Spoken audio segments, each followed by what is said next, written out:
Hello, everybody, and welcome to Harrisonville, Missouri. We're on the campus of Harrisonville Middle School and at Memorial Stadium. The Harrisonville Wildcats set to take on the Pleasant Hill Roosters in the 80th Cass County Clash coming your way here in about 30 minutes or so. Cats riding high after two consecutive victories, both in the MRVC. So they are now 2-4 on the year, 2-0 in the MRVC, and they would like to stay that way as they take on the 0-6 Pleasant Hill Roosters. Cats would like a little bit of payback on these Pleasant Hill Roosters. Roosters put 40-plus on them last year, and the Cats would like to return the favor. Out of the last 20 games, Harrisonville has won 18 out of those 20 games against the Pleasant Hill Roosters. So we have the 80th Cass County Clash set to come your way here in about 30 minutes or so. It's time for your pregame show, brought to you by Sherwood Community Bank. Stop in today and set up an account and take advantage of free internet banking. We talked about it. Cats won a thriller last Friday night in Warrensburg as they were able to eke out a 14-13 victory over the Warrensburg Tigers in that one. Cats had a good performance, 190 yards from the sophomore running back, Jace Reynolds. He had another great game. Leads all rushers in Missouri on the Missouri side in the Kansas City area in rushing with 1,019 yards on the season. So that's something awesome for the sophomore, and he just gets better each and every week. Cats came late in the ball game. The Cats were struggling to get anything offensively going, had a lot of penalties. They were able to drive down late in the ball game, get a score from River Riley to Braden Tarwater. His first game off on the offensive side, first play on the offensive side in the ball game. He was able to eke it in the corner over in the far corner of the end zone and get the touchdown. And then the Cats rolled the dice and decided to go for two and went back to the exact same play with a different receiver in Colby Knowles. And Colby was able to get the 2-point conversion with 20 seconds left in the ball game.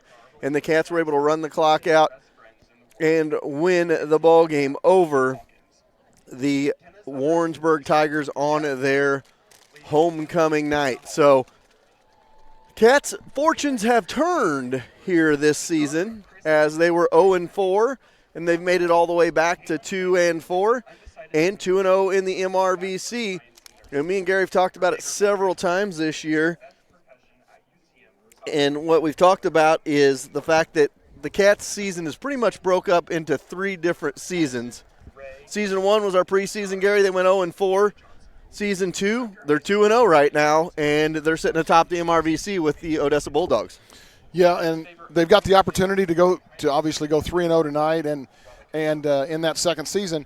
And I think it would, 2-0 is two great wins for them. You go 3-0, gives them that much more confidence. And we're looking for the confidence as we go forward, obviously, into the rest of the season and into the postseason, which is the third part of the season.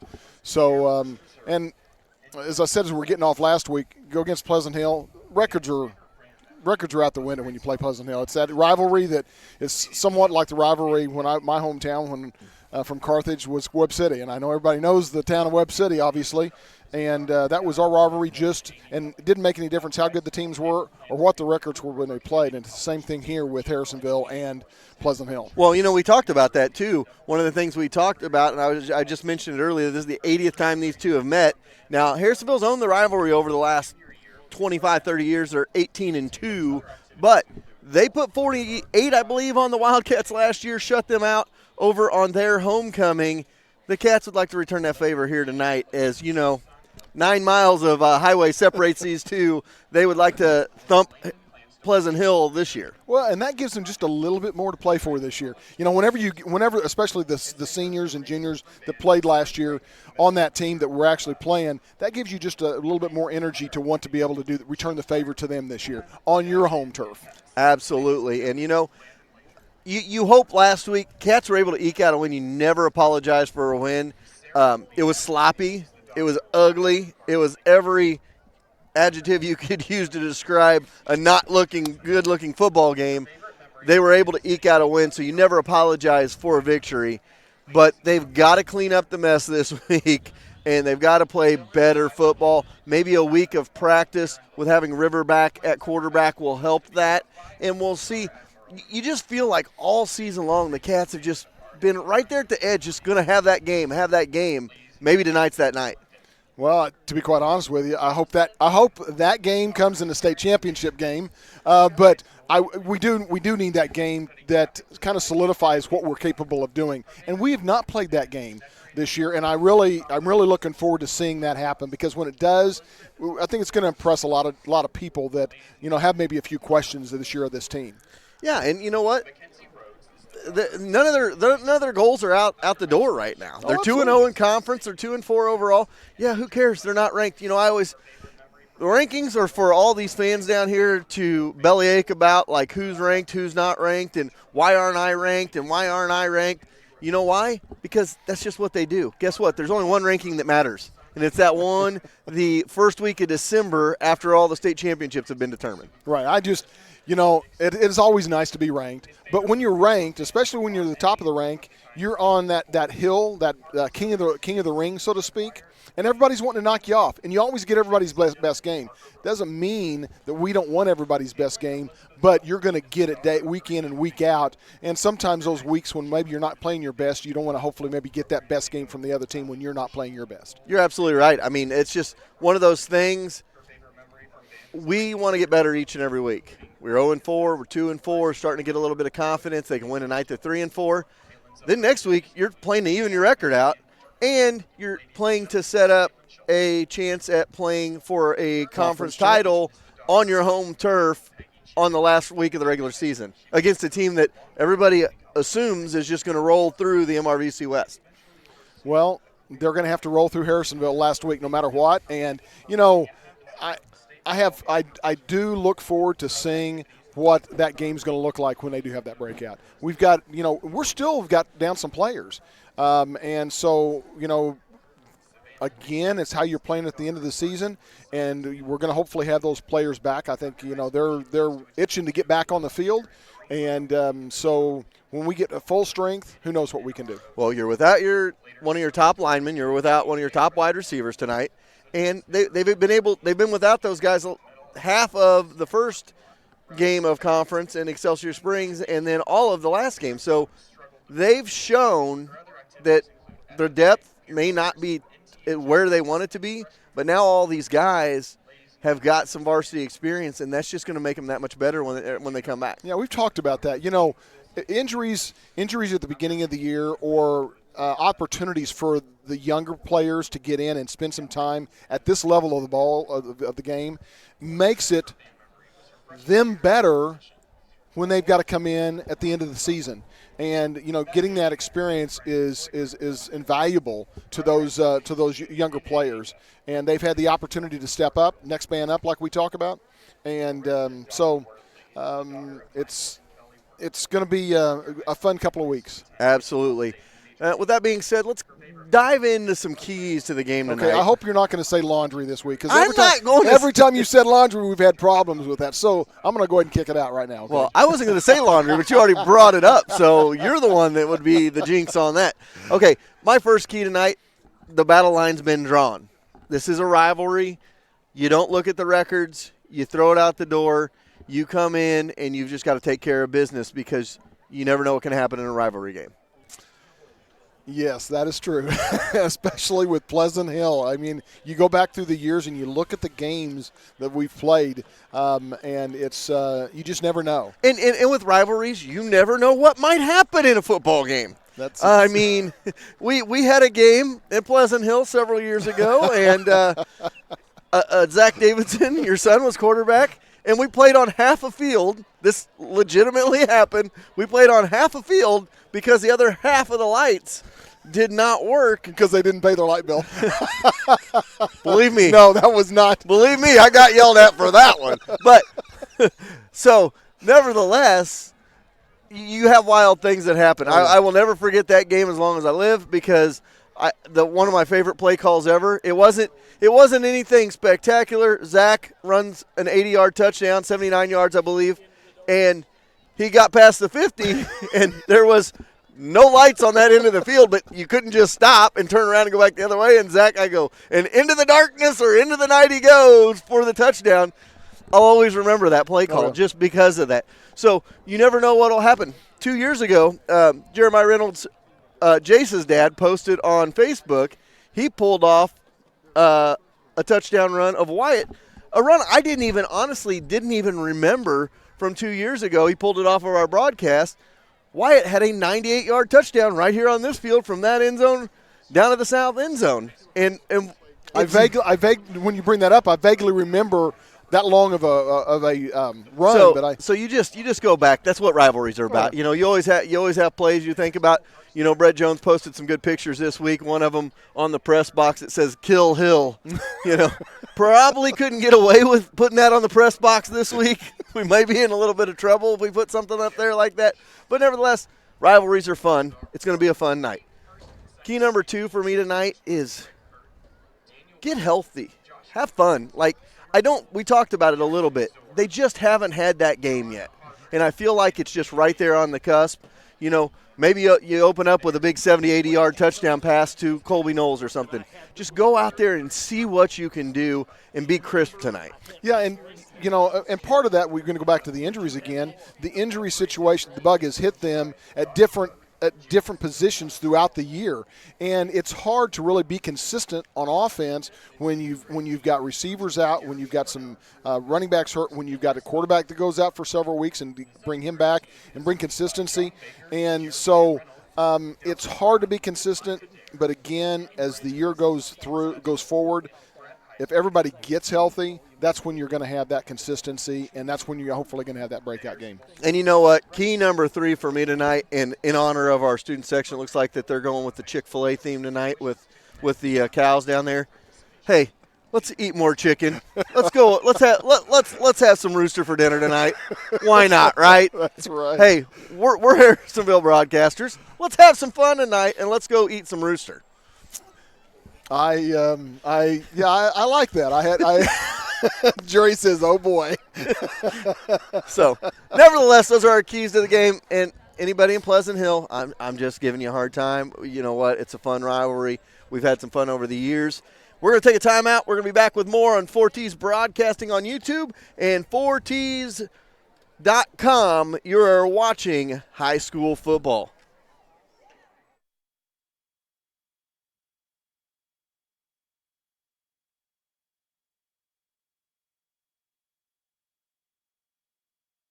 Want the best deal from the best dealership? Max Motors Ford, right in Harrisonville, Missouri. We make deals the others won't. More for your trade, less for your new one. Worth the drive from anywhere. We will beat any competitor's offer on a new vehicle by $500 or give you $500 and a tank of gas. With a great selection of over 800 vehicles priced at or below dealer cost. Come see why Max Ford in Harrisonville is the easiest place to buy a car.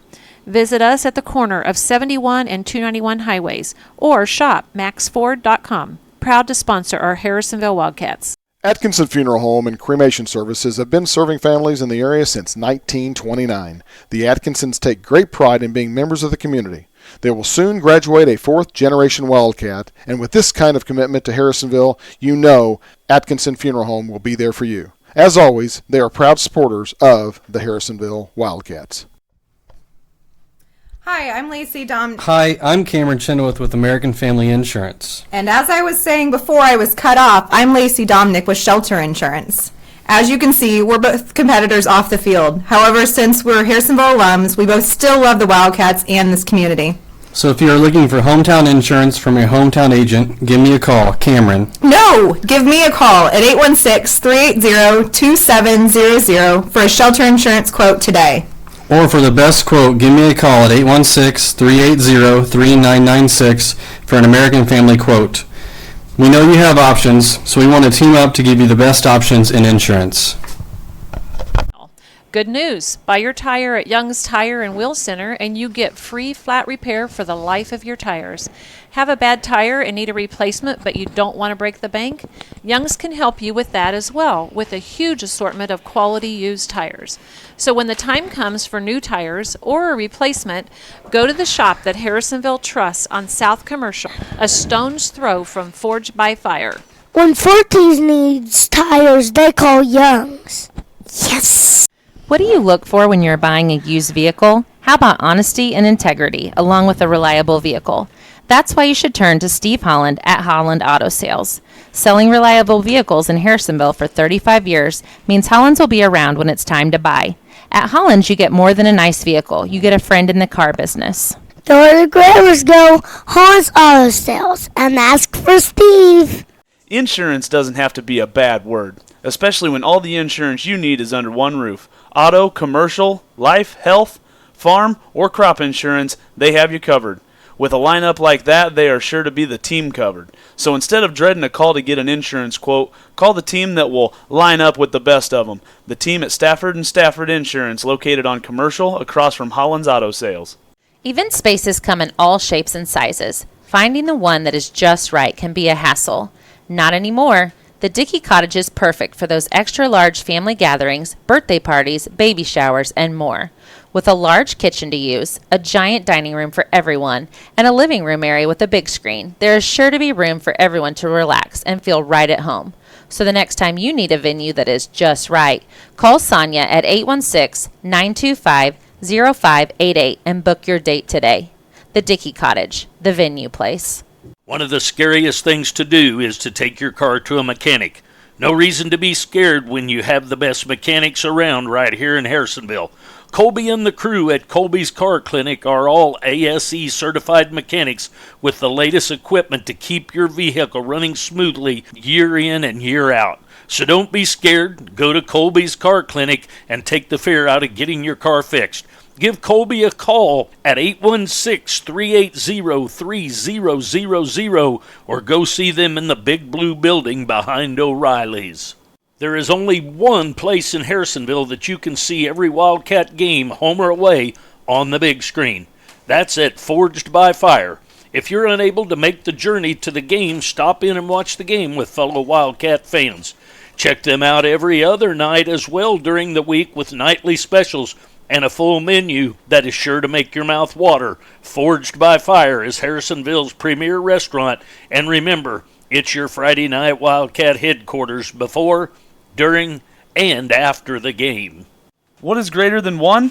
2! That's right, now Show Me Auto Mall has 2 locations to serve you, one in Harrisonville and the north location in Belton. Chances are, that means the quality of used vehicle you are searching for is going to be at one of their 2 locations. With several financing options available, Show Me Auto Mall will get you in the vehicle you want without breaking the bank. So when it's time to trade that vehicle in, go see the gang at Show Me Auto Mall and let them show you the Show Me difference. You need multiple things for a project at home, but don't want to go all over the city to find it? You need to go see Tom and Lonnie Cook at the 38,000 square foot Trade Fair Mall. Over 200 booths with Amish-made jelly, new and used furniture, antiques, toys, and a little bit of everything you can think of. Harrisonville's Trade Fair Mall can be your one stop for everything. Whether it's your first time to Harrisonville or you have been here for years, the Trade Fair is definitely a see it to believe it type of place, right across the street from Sutherland's. Coach Devaney giving me a pep talk here before we get back on the air. Love it. All right, we are ready for some high school football action. It's your pregame show brought to you by our good friends at Sherwood Community Bank. Stop in and set up an account today and take advantage of free internet banking. Let's run down some starters for you real quick for the Wildcats. And, of course, our starters each and every week brought to you by Harrisonville's best lineup of insurance, Stafford & Stafford Insurance. Back under center tonight is going to be River Riley, the junior signal caller. He played all but the first series of the game last week, so he's back in there. Brody Rogers, Carson Graff, Jacob Poisel, Ethan Murray, and Brian Garlock will be across that line, along with Trevor Campbell, who's out this week. Your receivers, you'll have Colby Knowles in there. Braden Tarwater will see some time, but also Andrew Cecil and Bryce Percival. And in the backfield, Paving the way for the sophomore running back Jace Reynolds will be the fullback, number 41, Josh Pesic. And again, behind him will be Jace Reynolds. You'll see Karsten Crowley and Drayden Polk in there a little bit as well. Cats have some capability of being a big play offense, and we'll see if they can get that rolling tonight, Gary. Yeah, and also, at the beginning of the season, we expected a lot more passing. In the first several games, there was with River in there. Then came the injuries, and I think some games where they felt like they were going to be better running. So I'm hoping for a little bit more of a balanced offense tonight rather than mainly run. We're still out one receiver that will be a benefit to us when he comes back. But still, I'd like to see the opportunity for us to be able to bring a little bit more of a balance to the offense. And that way we will hopefully get some of the receiving core back into it. Yeah, and that's what we haven't been able to do. And they tried to do that a little bit early on last week against Warrensburg, and it just wasn't there. River just wasn't his crisp throwing self, and that turned him into one-dimensional offense, and it showed towards the end of the game the Cats were able to wear them down a little bit and get that game-winning drive. Right. However, you even it out, you're going to be a lot more dangerous. Oh, absolutely. So that's what I'm excited about, to see the opportunity of maybe that becoming a little bit more balanced throughout the night tonight and then throughout the rest of the season. So we're about 8 minutes or so away from your opening kick. Red Barn Ranch is now open on weekends just north of Harrisonville on Jefferson Parkway. They've got the fancy new slide made by the 1961 IH grain truck. Also, several other things to do. You can have the little kids, they can go get their pumpkin, and they can have that. I believe they get their pumpkin when they get there. Each year, my kids, they get a little pumpkin to decorate. Comes with your cost going into the farm. Perfect fall weekend to get out there to the Moreland Farm at the Red Barn Ranch. Matt and his staff do a great job out there. So go out there, see him on this fall weekend. That is the Red Barn Ranch just north of Harrisonville.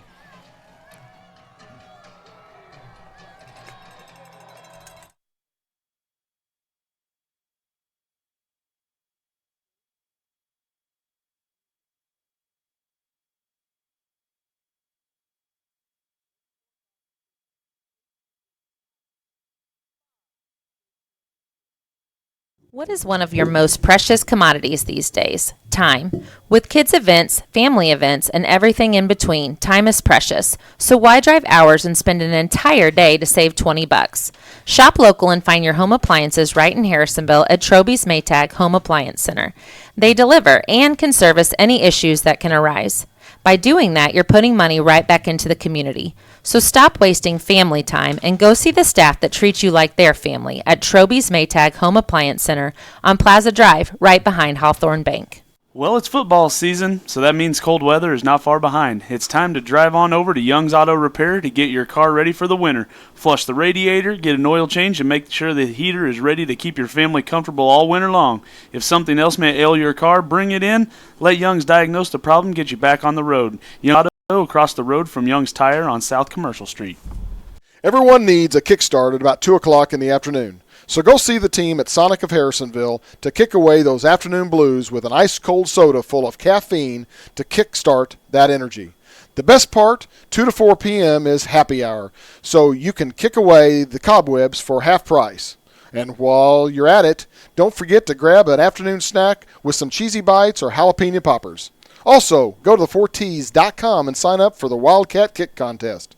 So kick away those afternoon blues and get to Sonic today. Everybody loves the old-fashioned drive-in. Well, guess what? Susie Q's has opened up in the Old Peculiar Drive-In location, across from the Frog Barn and Peculiar.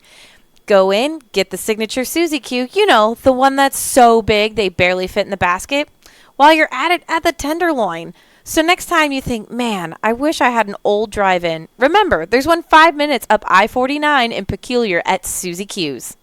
At Farmers, we've seen almost everything, so we know how to cover almost anything. Even a swing set standoff.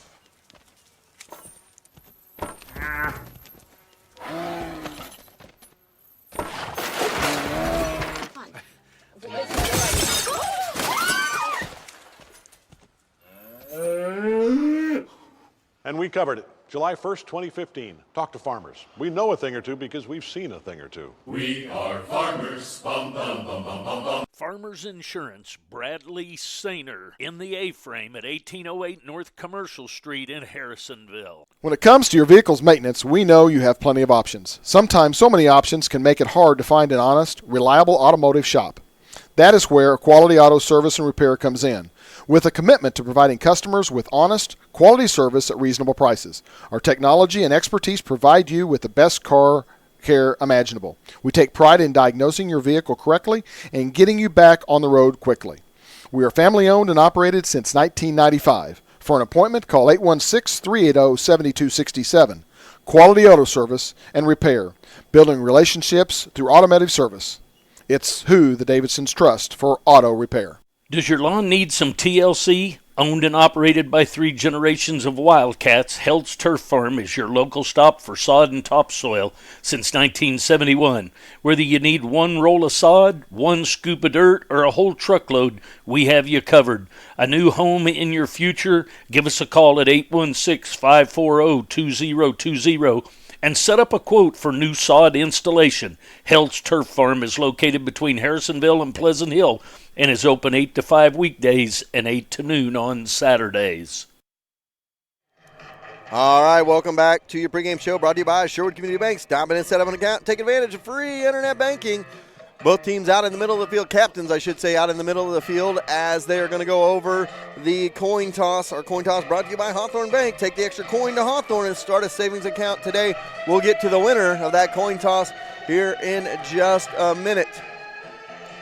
Another one of our great sponsors is the Upcycled Orchard just south of Harrisonville on 7 Highway. You have Upcycled Orchard, and right next door is their pumpkin patch this year. They were open this afternoon with a little bit going on. Of course, the corn maze was closed with the rain, but it should be up and running for the weekend. Hopefully you can get out there to the Upcycled Orchard. They have the corn maze. They have the corn pit where you can play in. They have slides out there, all kinds of fun activities for the kids. And, of course, the adults can go next door to the Upcycled Orchard, get them some warm apple cider probably for this weekend, as well as some donuts and other things as well. So Upcycled Orchard, one of our great sponsors on Harrisonville Sports. Go and see them this nice fall weekend. So Cats won the toss. They deferred to the second half, and the Roosters are going to get the ball to start things off. We are just moments away from that opening kick. Again, thanks for joining us on the pregame show as we are ready for that opening kickoff. And Gary, Pleasant Hill will be going left or right?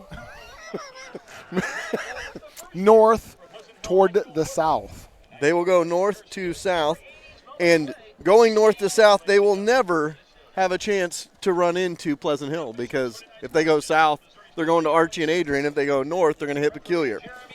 So they may not be able to find their way home tonight, Gary Davidson. But they've got a beautiful moon. Look at the moon. I just saw that. I also noticed something, a couple of things I noticed during the coin toss. One is Espen is in plain clothes tonight, which I'm assuming that we would probably use Tarwater as a backup quarterback, which I didn't know anything about that. And number 2 is Pleasant Hill's numbers are, we've talked about our numbers down, but Pleasant Hill's numbers are really down, it appears, looking at the other sideline.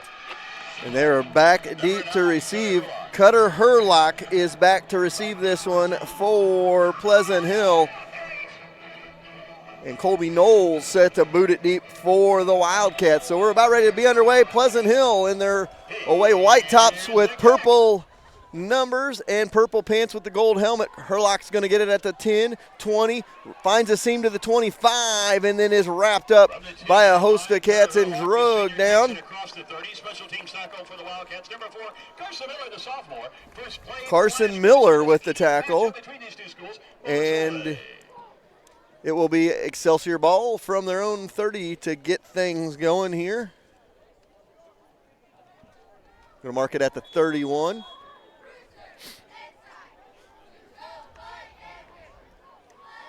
Carson shoot. The senior takes his squad in line. First play to the line of scrimmage. First and 10. Shoop going to be the quarterback for Pleasant Hill. Going to go to shotgun. 2 wide receivers to his right, 1 to his left. Going to hand it to Herlock. Herlock goes 2 yards in a cloud of dust.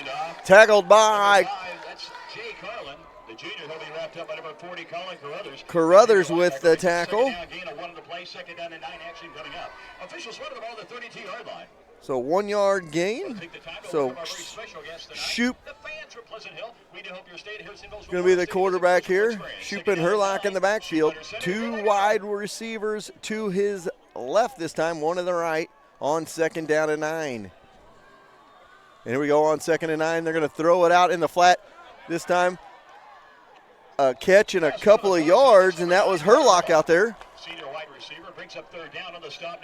So maybe a yard or 2, and that's going to bring up third down and long, and that's what the Cats want early on, Gary. Get them in a third and long situation. Yeah, let's see how they react under stress as far as that the 3rd and 7 yards to go. I see a lot of Wildcats out there, short sleeves again tonight, going with that toughness, mentality. You got to go, oh, it's not that cold out here. So here we go, third down and long, shotgun formation for Shoop. Wide receiver to his left, 2 to his right on third down, and they're going to fake the handoff, and they're going to go over the middle, and it's going to be completed up to about the 38-yard line. I believe that was Herlock again. Great open field tackle there to keep him from getting the first down. Tarwater with the tackle, brings up 4th and about 3. And the Roosters are going to have to punt it away. That means Knowles and Tarwater are going to come deep. And that is the Sonic kick contestant for the night. We'll get that to you in just a moment. Jerry just gave me a shocked look. Somebody's going to win a $110 gift card if the Cats are able to return a kick for a touchdown in the Sonic kick return contest. Here comes the kick. High, wow, nice booming punt taken by the Cats at about the 25-yard line. A little stutter step up to the 28. Tackle out of bounds. And that was Tarwater. So it'll be Cats ball from their own 28. And that's where the Wildcats offense will take control. River Riley and comes Harlan in the backfield with him on third down. He's chased out of the pocket. He's going to have to throws over the middle, complete for a first down inside the 25 to the 24. Venegas with the catch, and that's a first down. Pleasant Hill inside the 25 to the 24. So first down. First down and 10 at the 24-yard line after the Venegas catch. Wide receiver left, wide receiver right. They're going to go I formation now. Under. Yeah, but he's played Harlock has played receiver, he's played running back, he's played quarterback. And it'll be at the 2, and we'll take a timeout. I don't think we're on right now. You keep rolling like we are. So we got a timeout on the field. We'll take one as well. No score after 1.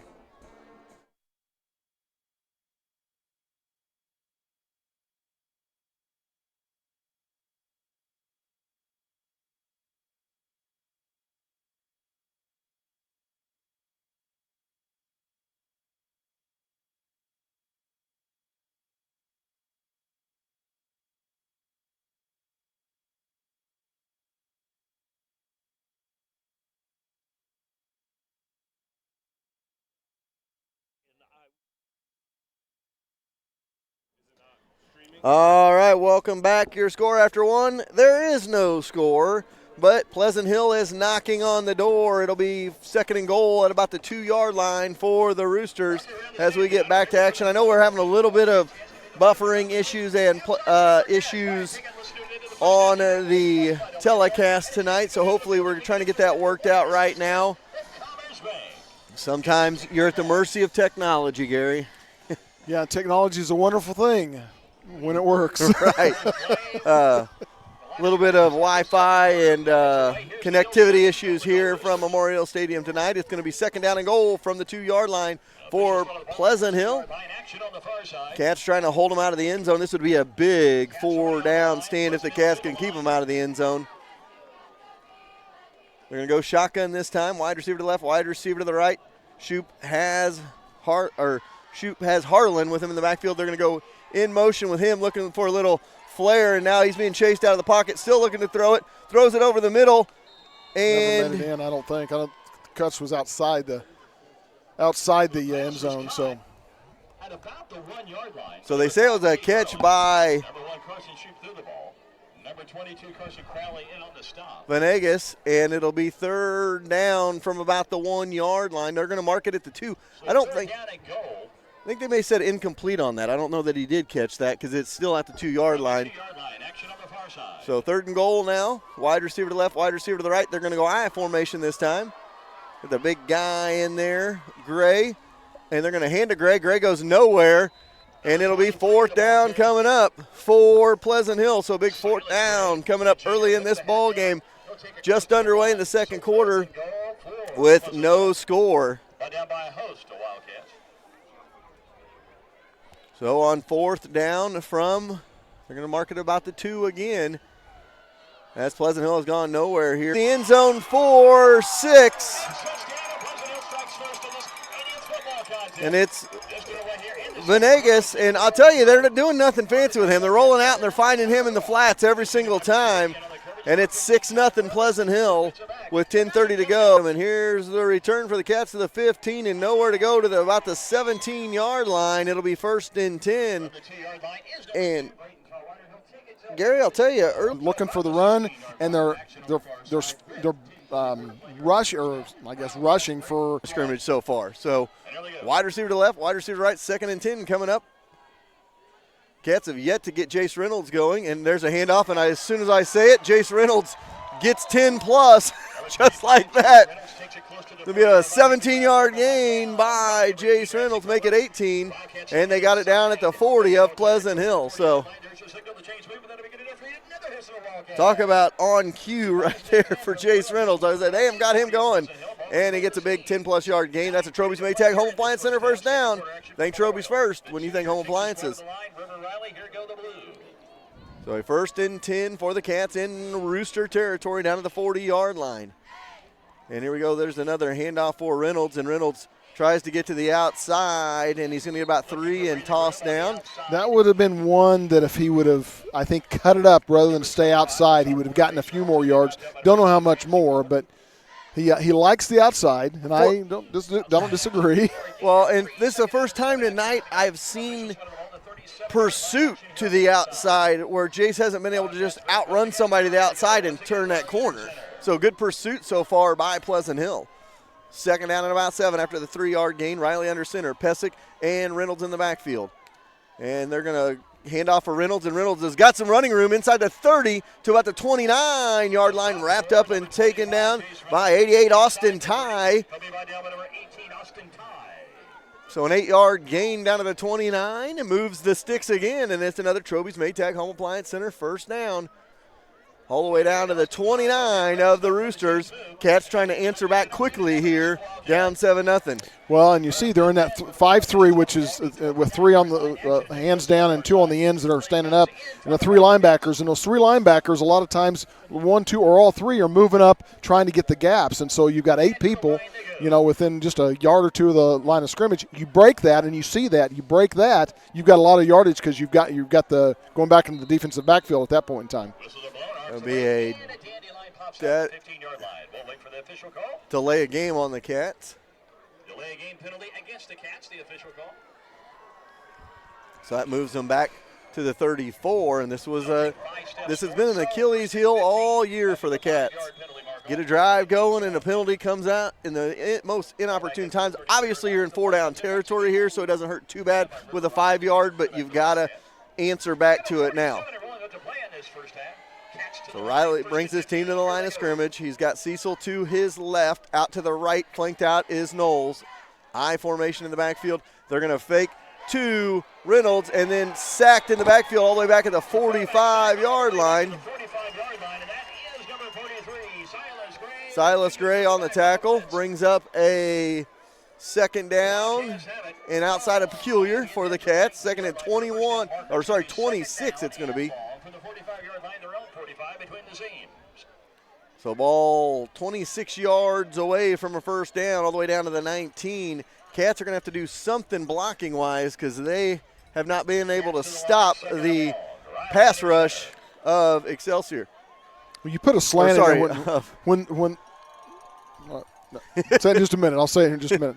So here we go to Reynolds. There Reynolds we are. Gets to the 40, to the 35, down to the 30, and inside the 30 to the 28-yard line.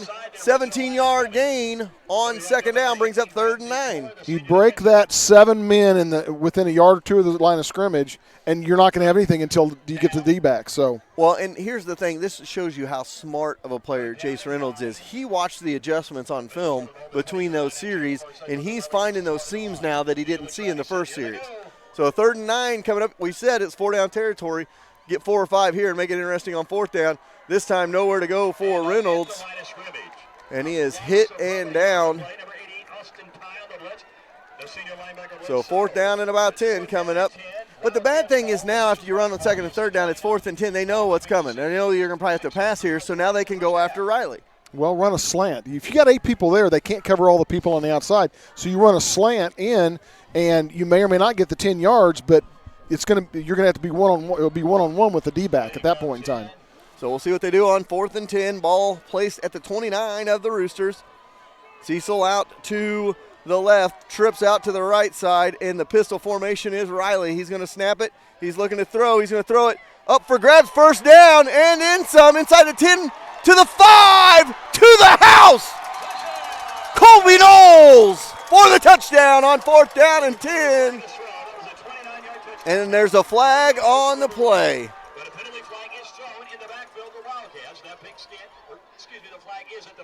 Might have been a roughing the passer, though, as nope. Yep, that's what it is. Oh, it is.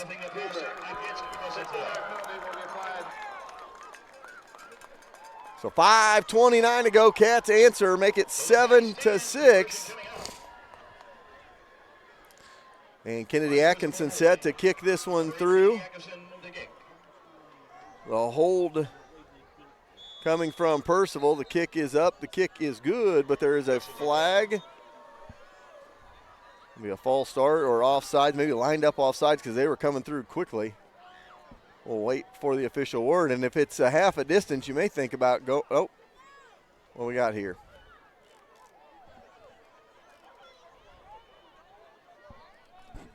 So 5:29 to go, first half. Looks like they're just going to kick it again. Everybody's set up and ready to go. Atkinson set to kick it through. High snap, but the kick is up. Kick is blocked, and it's no good.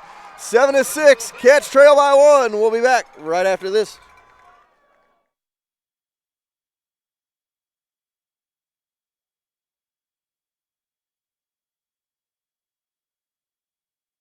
We've all been there before. Needed to deposit a check in our account, but nowhere near our bank.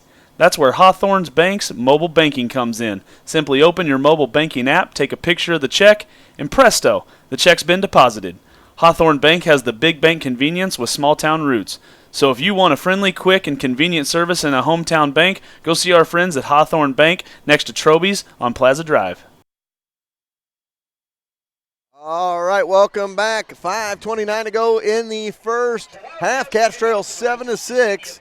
However, it was a good drive by the Wildcats right there. Yeah, 9-play, 84-yard drive, took 5 minutes off the clock, and that's kind of the drive that you wanted to see them to come back against that touchdown.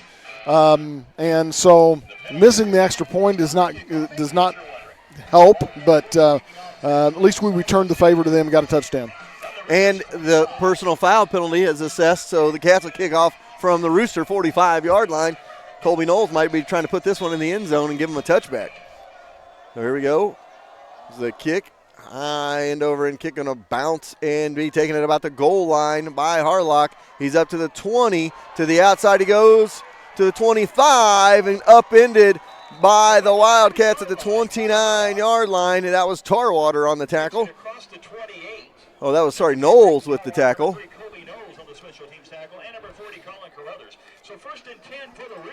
So this would be a good time for another 3 and out for the Wildcats. You know, the Roosters haven't done a whole lot offensively. That last drive was like a 13 or 14 play drive, and they only went like 35 yards. So the Cats defense has held them in check mostly. Yeah, that was a 14-play, 36-yard drive for them. So 2 wide receivers left to the right. They're going to throw it out for Herlock. Knocked down. Good defense right there by Knowles on the near side. Tried to get it to Harlock. So Herlock could not come up with it. Second and 10 down to the 29. Colby gets more in tune to that throw. He's going to be picking it off. May be able to just pick 6 one of those. So second down and 10 coming up. 2 wide receivers out to the right side, 1 to the left, back off the end, shotgun formation for Shoop on second and 10. And Shoop going to run it himself. He cuts it up the middle, and he's going to get first down as he just lowers his shoulder right in. That's Harlock. He's just, and I'm telling you, this is becoming that Cache County Clash. There's a lot of words being said down there right now. Well, and I'll tell you right there, Venegas was still jawing and was getting closer to the Wildcats on that one after that run. So a first and 10 up to the 40-yard line, still on their own side of the field, and a 4:50 to go. Cats would like to get a stop at the ball and a score here to flip-flop it and then get the ball after halftime. 2 wide receivers set to your right side, 1 to your left, back off the end. They're going to go in motion with Gray. And they're going to hand it off for Harlan, and nowhere to go. Cats all over it. Actually might have lost about a half yard. Bring up second down for Pleasant Hill. Short loss on the play. Bring up second down. So they had Gray in motion. Number 56, Jacob It brings up second down with 4:20 to go and running here in the first half. So big series for the Cat defense here. Got to get a stop. 2 wide receivers out to the right side, 1 to the left. That is Harlock all alone out here to the left side in the shotgun. And they're going to go deep down the sideline. Ball up for grabs, incomplete. And that'll bring up third down and 11, and that's good for the Cats because that'll stop the clock with 4 minutes to go. Did Kohler out to the near side that time. So third down and a little over 10 coming up for Pleasant Hill from their own, just shy of their own 40-yard line. Kohler going to be flanked out to the right side now. Wide receiver out to the left side is Ty. 2 backs off the end on this left side. Shotgun formation looking to pass. Little floater out in the flats. Caught, but for a gain of a yard to Venegas. And that was Harlock on the pass that time. So Harlock tried the pass. That wasn't Shoop. So they've been going with a 2-quarterback set, really. You know, they want to say Wildcat, but they've taken about the same amount of snaps. Sonic kick return contest. Cats return a kick for a touchdown. Brooke Riley will win a $110 gift card if the Cats can return, and that is a beautiful punt. Just gorgeous punt caught by the Cats at about the 26-yard line. If the Cats return a kick in this contest, Brooke Riley will win a $110 Sonic gift card. She gets a $5 gift card just for playing. The ball at their own 27. Very good punter for Pleasant Hill. That was a beautiful high punt right there. Well, the first one was the same way. I mean, it's got that nice spiral that turns over when it gets to his height. He's going to probably go somewhere with his punting abilities. I will tell you what, and if he's the same one kicking off, I'll have to pay attention to that next time. 3:15 to go here, first half. I formation, wide receiver left, wide receiver right for the Cats from their own side of the field. And Riley going to hand it off for Reynolds. And Reynolds into the secondary. He's got on his feet to the 50, to the 40. It's going to be a foot race now. He's got gone. Sideline to the 20, to the 10, to the 2-yard line. Taken down. But a big chunk of yardage. I'll let Gary add that one up. Well, it's easy. They were on the 27, so it's 73 minus 2. So a 71-yard run, just couldn't quite get in the end zone for the Cats. That's Jace Reynolds for 71 yards. And it brings up first and goal for the Cats. So here we go, Riley under center on 1st and goal. This time they give it through to Pesic, and he got about a half-yard short, so he gets 2 out of that. And it'll bring up 2nd down and goal from about the 1-foot line. Riley going to bring the play in from the sideline. So 2nd and goal for the Cats. Cecil going to be flanked out to the left side. To the right side is Knowles. 2nd down coming up. And this time Riley just going to scoot it in. And he's in the end zone for 6. River Riley.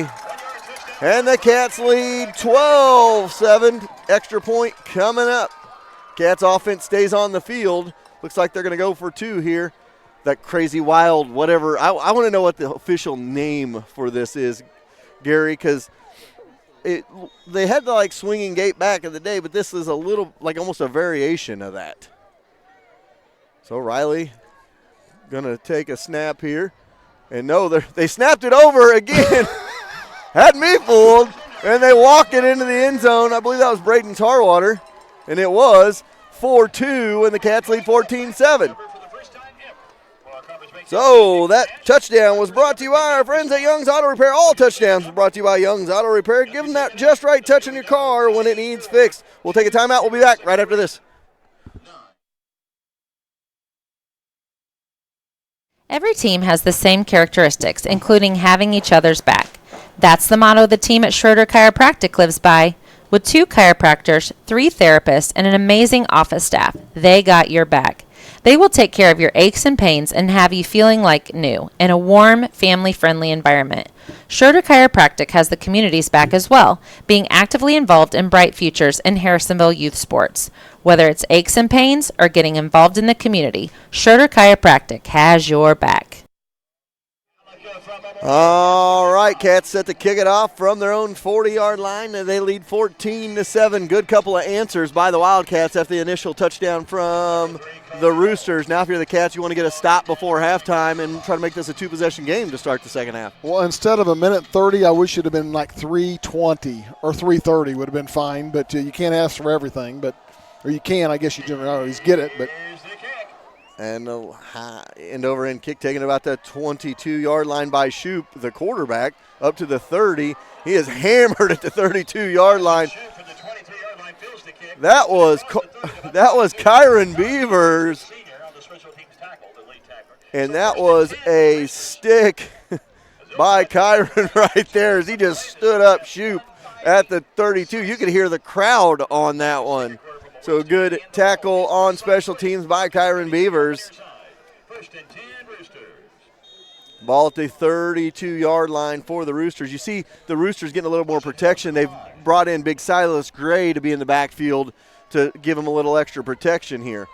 And they go with those 2 backs off the end, wide receiver left, wide receiver to the right, shotgun formation.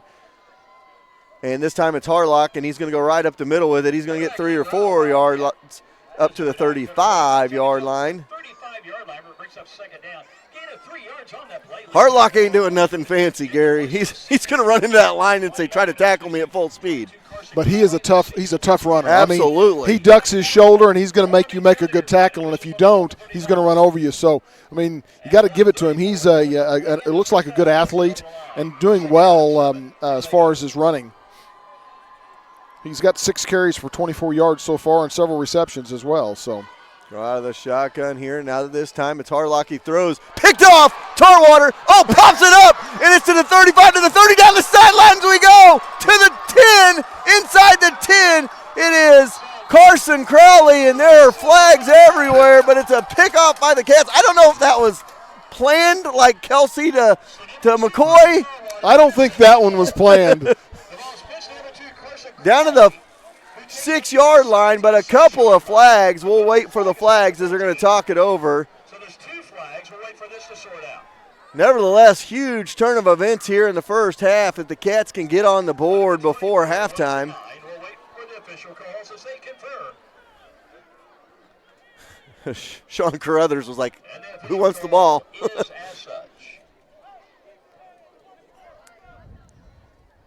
So maybe was it Sean, or I think it was Carson Crowley ended up with it. the initial Tarwater got the pick.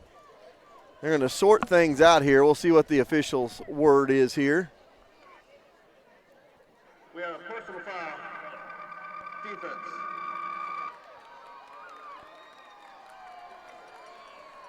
Half the distance to the goal. First out. So 2 for personal fouls on the same play, by both of them by the defense. So, well, and you get in situations in rivalry games like this, Gary, when you've got a return like that, everybody's looking for the crack block to lay somebody out. And the problem is now those blocks or those hits like that, blindside hits, are personal fouls because it's a defenseless player. So the Cats will have it at the 3 with 1:09 to go. 14-7 the score. 2 wide receivers set to the left side for the Wildcats. Under center is going to be Riley at the 3-yard line. Cats will have 4 shots at poking it in the end zone here. Here we go on first down.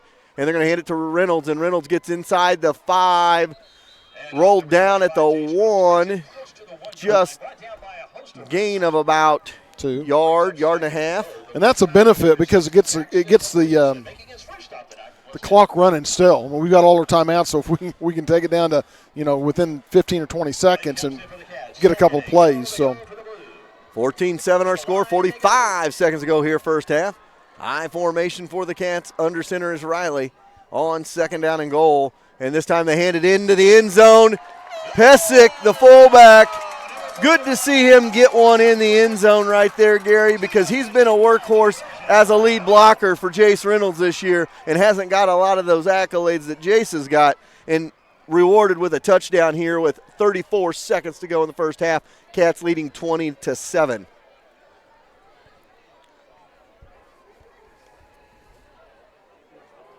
So Josh Pesic with the touchdown. And the Cats lead 20-7, waiting for the Atkinson extra point. Kick is up. Kick is good. And the Cats lead 21-7. That touchdown brought to you by our friends at Young's Auto Repair. Give them the just right touch on your car when it needs repaired. We'll be right back. This is Gary Davidson, and if you're looking for an honest, reliable heating and cooling company, look to where I look, Sherwood Heating and Cooling. Owner David Vogt has 25 years of industry experience and has been in business the last 10 years in Garden City. They are a Carrier equipment dealer and can provide ductwork, design communicating equipment, and thermostats for new homes. Not to mention servicing all makes and models of furnaces and air conditioners in the Bates, Cass, and Henry County area. Whether you're looking to upgrade to a more efficient equipment like me or need something repaired, give Sherwood Heating and Cooling a call at 816-862-6610. All right, welcome back. 34.7 seconds to go here in the first half. 21-7 your score. The Cats lead it over the Roosters of Pleasant Hill in the 80th Cass County Clash. Colby Knowles set to kick it away. Kickoff brought to you by Young's Tire and Wheel Center. Kick those old tires to the curb and go see Young's Tire and Wheel Center for some new ones today. Little squibber up the middle. Bounces around. Finally picked up at about the 20. And then Harlock takes it up the sideline to the 40, to the 45, gives them a little bit of life with under 30 to go here in the half. And you can tell Harlock threw it that last time, or Herlock threw it the last time, Gary, and you can tell he's not a normal throwing quarterback. So I'll be interested to see what they do on this series. He's the athlete. When I say that, when you got a quarterback that is more of an athlete than is a quarterback. So Shoop is going to be in there at quarterback this time. You got to figure for full passing situations. Herlock out to the near side with Kohler on the left side, wide receiver to the right side as well, shotgun formation. They fake it, go to Kohler. He's got it up towards the 50, almost tackled by the umpire, and then is taken down up to the 43-yard line. Good way to use an extra blocker if you need one. So Kohler, nowhere to go. Give the assist on the tackle to. So we got a timeout on the field. We'll just keep it right here with you. 20.5 seconds to go here in the first half. 21-7 the score. Cats lead by 2 touchdowns. Trying to keep Pleasant Hill out of the end zone here and go into the locker room up 2 scores with the ball coming out. Yeah, and that would be a big – 20 seconds is a long time, but they stop the clock every time you get a first down. And so, that play only lasted 8 seconds. And you know what I was saying, Herlock was the one that was quarterback the last time they threw that pick. I was going to see if they were going to bring him back out because you could tell he's not a throwing quarterback. You're going to put him in a situation where you get another late pick like that at the end of the first half. That could kill any momentum and any chance for Pleasant Hill. Yeah, I think what I see them probably trying to do is get the ball to Herlock in a pass and get him out in space so that way, the defense has to defend him out in the open space. There he is. He's going to be split out here to the left as a flanker. So Kohler and Herlock to the left side. To the right side is Venegas. And in the backfield is Shoup. Has Harlan next to him in the backfield on 1st and 10 from the 44. They're going to fake the handoff. They're going to look to pass. Catch, chase him out of the pocket. Still looking. And he's going to be chased and goes out of bounds at about the 39-yard line. So it'll bring up second down as 13.7 seconds now. You got to think they're getting to a situation. They're going to mark them at the 40. You got to think you're getting to a situation where you're going to have to start taking some shots at the end zone. Oh, yeah. So 13.7 seconds to go. Ball at the 40. Second down and about 7 for the Roosters. They get to play from the sideline. I say they probably got 2 plays left. They might get a third one in there, but probably only 2 plays left. So Venegas flanked out to the right side. 2 wide receivers to the left, 2 to the right. Shotgun formation. Might be a delay of game here. I think they called timeout, but not. Which you hate if you're the coach. If you're Coach Hedrick, you hate to burn that timeout right there as you had the clock stopped and then you had to burn a timeout. Right. So now you're not going to be able to stop the clock except for one more time, I believe. So 21-7 our score. Cats lead it by 14.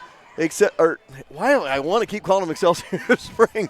Pleasant Hill is trying to drive and make it a one-score game before we get into the half. So 12.3 seconds to go. You're starting to see flashes of what that Wildcat offense can do, Gary. We'll see how it goes as the game goes on. Oh yeah, it's something we've been wanting to see all season. And having that breakaway runner in Reynolds in the backfield just sets up your offense so nicely, too. So second down coming up. So they're going to spread it out. 3 wide receivers, 2 your right, 1 your left. They're trying to get all-alone coverage for Kohler out here to the near side is what I think they're trying to do. They're going to snap it, and Shoup going to roll out, look to pass. He's going to chuck it deep, puts it up, almost picked off. Popped up in the air, and that's a dangerous throw, and it's third down now with 6.4 seconds to go. So third down and 7 coming up. So ball at the 40, third down and 7. See what they do here, and, almost a pick. Sometimes coaches will rethink things, and they're like, okay, let's just go down on a knee here and go to the locker room. Well, I'm not so certain they're going to have to run a play. I was going to say because they're going into the huddle so slowly. The clock's down to 4 seconds, so they're going to call it their last time out here. So you got to think maybe they're going to just try something into the end zone, like throw it up or get everybody in space. We always talk about those dangerous plays in space when you get a lot of spread out, especially like you give the ball to a Herlock and he's got 5 or 6 yards of steam built up. He's going to be hard to bring down before the end zone. That he is, and those are the ones, a lot of times you'll see the defenses back off and get, 5 to 10 between the 5 and 10 yard line to defend that long pass. But if they throw a short pass to Herlock, he gets some blockers in front of him. It's going to be difficult. So you almost want to play it up like you always do, maybe a little bit looser, but not too much. Because Herlock is going to be hard to bring down once he gets going. And the Chiefs about 3 or 4 years ago are the ones that really set that up when they had Tyreek Hill on that play in Dallas a couple of years ago, where they just everybody got spread out, and they go, I see something we can do here, and they got Hill in space, and he ran for a touchdown instead of having the Hail Mary that you normally see. And there you go, Cats spread out everywhere here. You got 4 guys about 15 yards off the line of scrimmage here. And here we go on third down, and Shoup looking to pass. And he's rolled out of the pocket, still looking. He's going to chuck it deep and gets it picked off. Cats got a lot of room here. They have a lot of blockers, too. And here comes Knowles, and he was looking to push it back and taken down at about the 35-yard line, but that'll end the half. The Cats lead 21-7. We'll be back after this.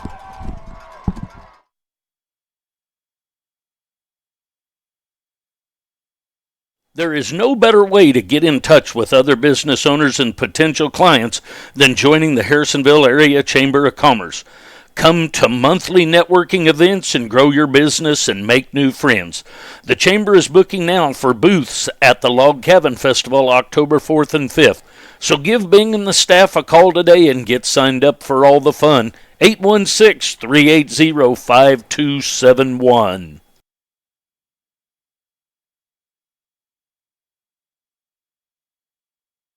Every broadcast team has to look good. The 4T's crew is no different. That's why we trust C-Squared Embroidery and Screen Printing to outfit us for each broadcast. Offering full-service screen printing, embroidery, promotional products, banners, and more, they can take care of you. When you're looking for a company to make that next shirt, stop looking and call C-Squared Embroidery and Screen Printing at 660-885-2447 or find them on Facebook or Instagram. Looking for a new modern style place for your wedding? One that won't break the bank? We've got good news for you. Harrisonville's newest event space, the Uptown Event Space, is now booking for events for the holidays and next year. Located across from the Old Cass Medical Center, there's ample parking and space for your next big party, complete with private rooms for the bride and groom to get ready, a kitchen area, and a full catering available. It's time to go to Uptown and book your next event today.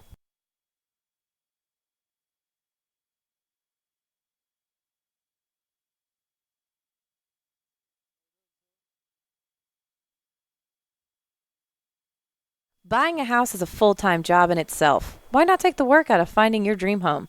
Go see Carol Looney and her staff at American Heritage Realtors today. Locally owned and members of the community, American Heritage is sure to help you find everything you need in a new home. With insight to local schools, parks, and neighborhoods, they'll match you with everything you want for your dream home. So when the time comes to buy or sell, call American Heritage Realtors at 816-380-6161 or visit them today online at americanheritage-realtors.com. It's important to have a local bank. Sherwood Community Bank is the area's only locally owned bank. It's nice when your local bank is also up with the times and provides you with internet banking and a mobile banking app. We are all so busy, so sometimes being able to jump online or use an app to transfer funds at the click of a button is the easiest way to bank. So go to one of Sherwood Bank's 4 convenient locations in Urick, Creighton, Garden City, or Harrisonville and set up an account today. And don't forget to download the Sherwood Bank app. Hello, everybody, and welcome back to your halftime show brought to you by Susie Q Drive-In in Peculiar. Nothing half about your portions. Grab a basket of Susie Q's and a tenderloin today. Wildcats lead at 21-7 at the half. Gary, great first half of play. Gary is getting his stats ready for us here.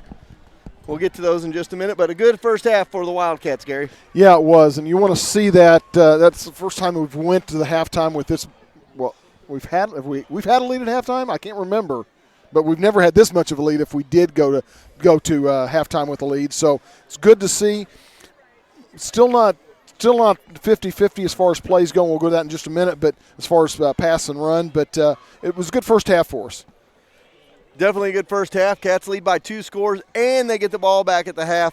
If you're the Cats, you want to build on the momentum. If you're Pleasant Hill, you're going to need a stop to start the second half and try to make this a ball game in the second half. So a lot of play to be made still in this ball game. Nevertheless, the Wildcats lead it on your Susie Q halftime show, 21-7. Gary's finishing up, adding up, and we'll have your halftime stats brought to you by the Uptown Event Space. A big space, half the cost with paid parking. Now booking for the holidays and 2020. So we'll see. Gary, you got those ready for us? I'm ready to go. All right, Gary Davidson with some stats here. Okay, the Cats had 4 series had 3 touchdowns out of the 4. The first one started off as a good series and then ended up with an interception. And the next 3 series that times we had the ball, we scored touchdowns of 84 yards, 73 yards, and then the short one of 3 yards. Leading the way on the offensive side with 11 rushes for 120 yards is obviously Chase Reynolds. Pesic has 4 carries for 31 yards, and River Riley got sacked once for -11, and then had so I didn't put the negative sign in front of that. So my yardages are off a little bit. Anyway, Knowles has got 2 catches for 49 yards, and Reynolds has 1 catch for 7. For a total of 217 yards total offense, 161 rushing, and 56 passing. Pretty much even as far as time of possession. We had it for 11 minutes and 30 seconds. They had it for 12 minutes and 30 seconds. We've held their offense to a total of 76 yards total offense, 31 rushing and 45 passing. Doesn't seem that way. I mean, they've had a couple of, when I say big plays that have kind of broke them out a little bit, but they've got pretty much even as far as pass and run. But their series went punt, touchdown, and then punt, interception, and interception. Obviously, that last interception came at the end of the half. It's still an interception, but it was just trying to make a play. I like the scoring. Obviously, they broke out first and scored, and they went up 7-0 with 10 minutes 30 seconds left with a 2-yard touchdown pass from Shoup to Herlock. And then the rest of the scoring was with us. All 3 of ours were in the second quarter, 5 minutes and 29 seconds left.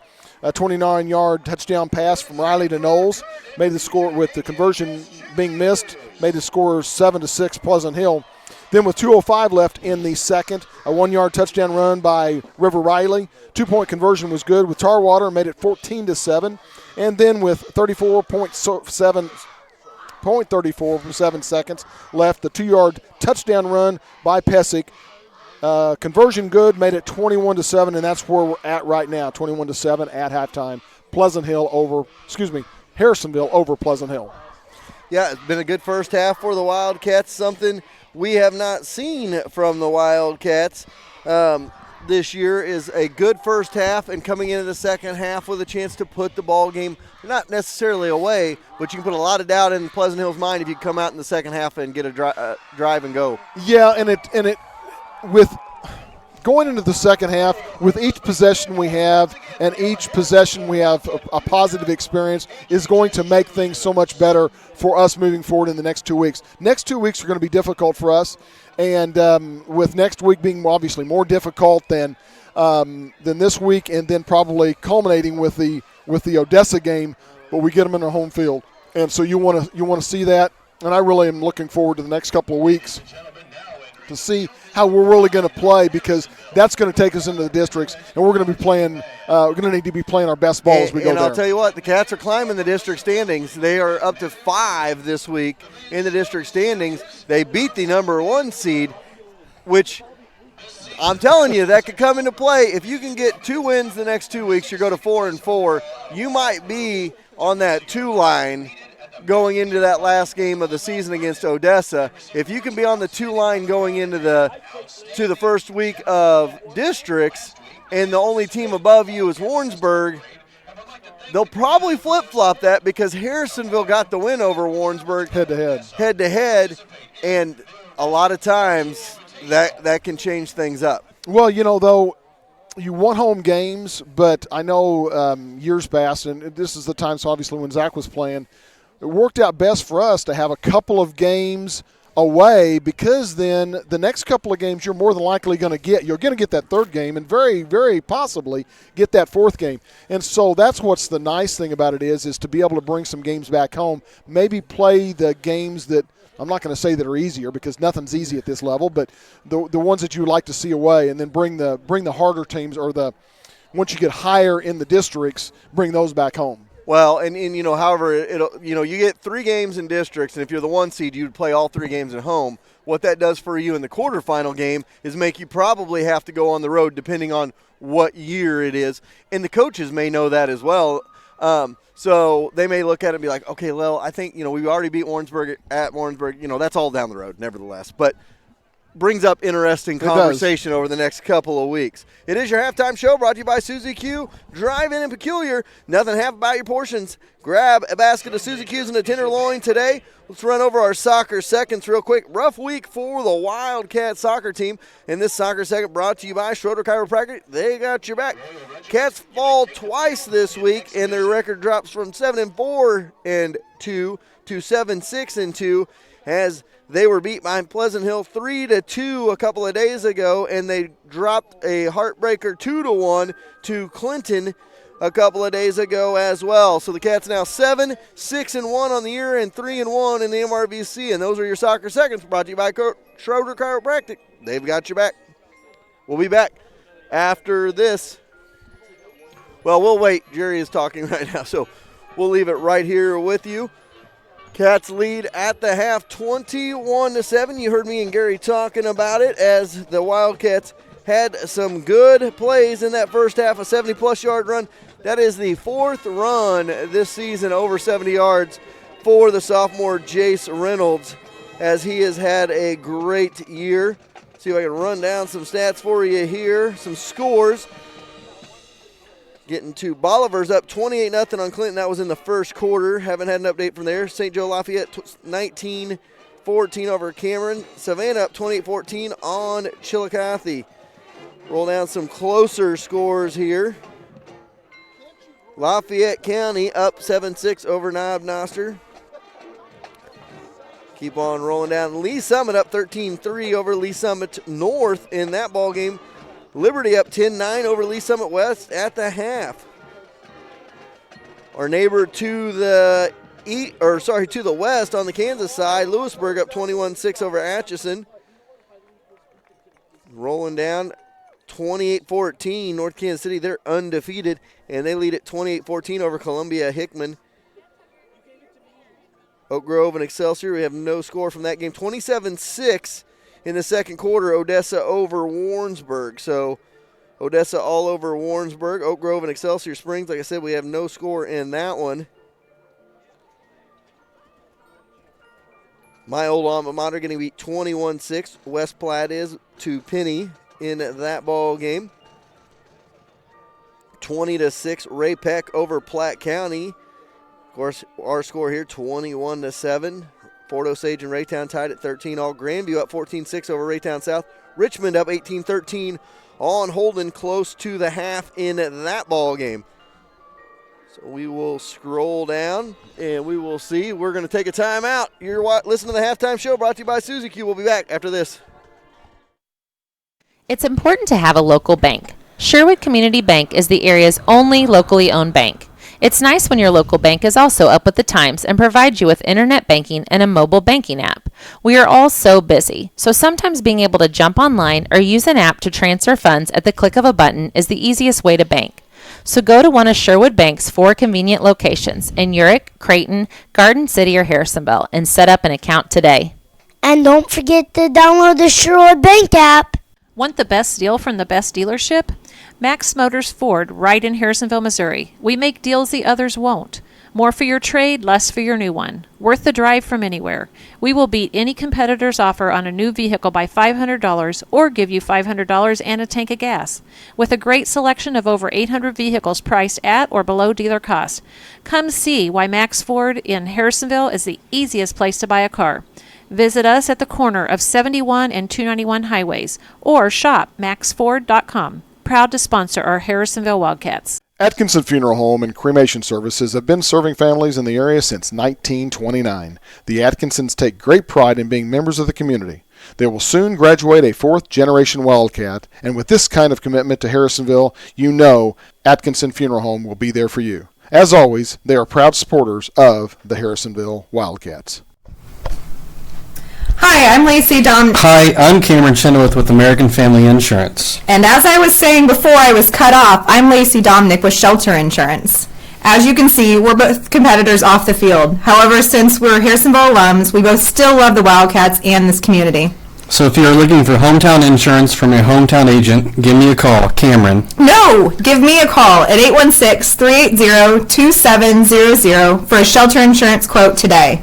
Or for the best quote, give me a call at 816-380-3996 for an American Family quote. We know you have options, so we want to team up to give you the best options in insurance. It's happened to all of us. We buy new tires and a week later we run over a nail. Good news. Buy your tire at Young's Tire and Wheel Center and you get free flat repair for the life of your tires. Have a bad tire and need a replacement but you don't want to break the bank? Young's can help you with that as well with a huge assortment of quality used tires. So when the time comes for new tires or a replacement, go to the shop that Harrisonville trusts on South Commercial, a stone's throw from Forged by Fire. When 14s needs tires, they call Young's. Yes! What do you look for when you're buying a used vehicle? How about honesty and integrity, along with a reliable vehicle? That's why you should turn to Steve Holland at Holland Auto Sales. Selling reliable vehicles in Harrisonville for 35 years means Holland's will be around when it's time to buy. At Holland's, you get more than a nice vehicle. You get a friend in the car business. Go to the Grammars Go, Holland's Auto Sales, and ask for Steve. Insurance doesn't have to be a bad word, especially when all the insurance you need is under one roof. Auto, commercial, life, health, farm, or crop insurance, they have you covered. With a lineup like that, they are sure to be the team covered. So instead of dreading a call to get an insurance quote, call the team that will line up with the best of them. The team at Stafford & Stafford Insurance, located on Commercial across from Holland's Auto Sales. One of the scariest things to do is to take your car to a mechanic. No reason to be scared when you have the best mechanics around right here in Harrisonville. Colby and the crew at Colby's Car Clinic are all ASE certified mechanics with the latest equipment to keep your vehicle running smoothly year in and year out. So don't be scared. Go to Colby's Car Clinic and take the fear out of getting your car fixed. Give Colby a call at 816-380-3000 or go see them in the big blue building behind O'Reilly's. There is only one place in Harrisonville that you can see every Wildcat game, home or away, on the big screen. That's at Forged by Fire. If you're unable to make the journey to the game, stop in and watch the game with fellow Wildcat fans.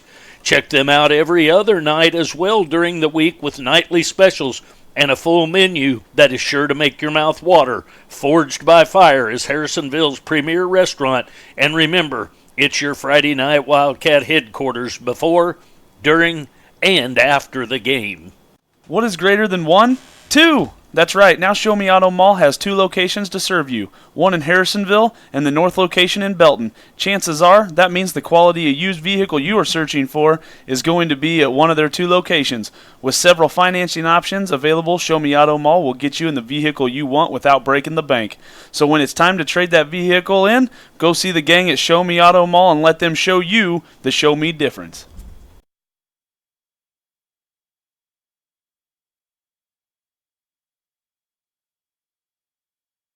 The Trade Fair Mall isn't just an antique mall. It's several businesses in one. Need t-shirts for your team?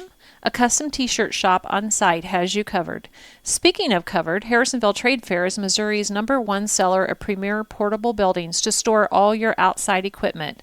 Design your own or buy one in stock for as little as $100 down and no credit check. While you are custom designing your premier portable building, snack on some delightful cinnamon glazed pecans, cashews, and almonds from the Nutty Bavarian. You need it, they probably got it. Harrisonville's Trade Fair Mall across from Sutherland's.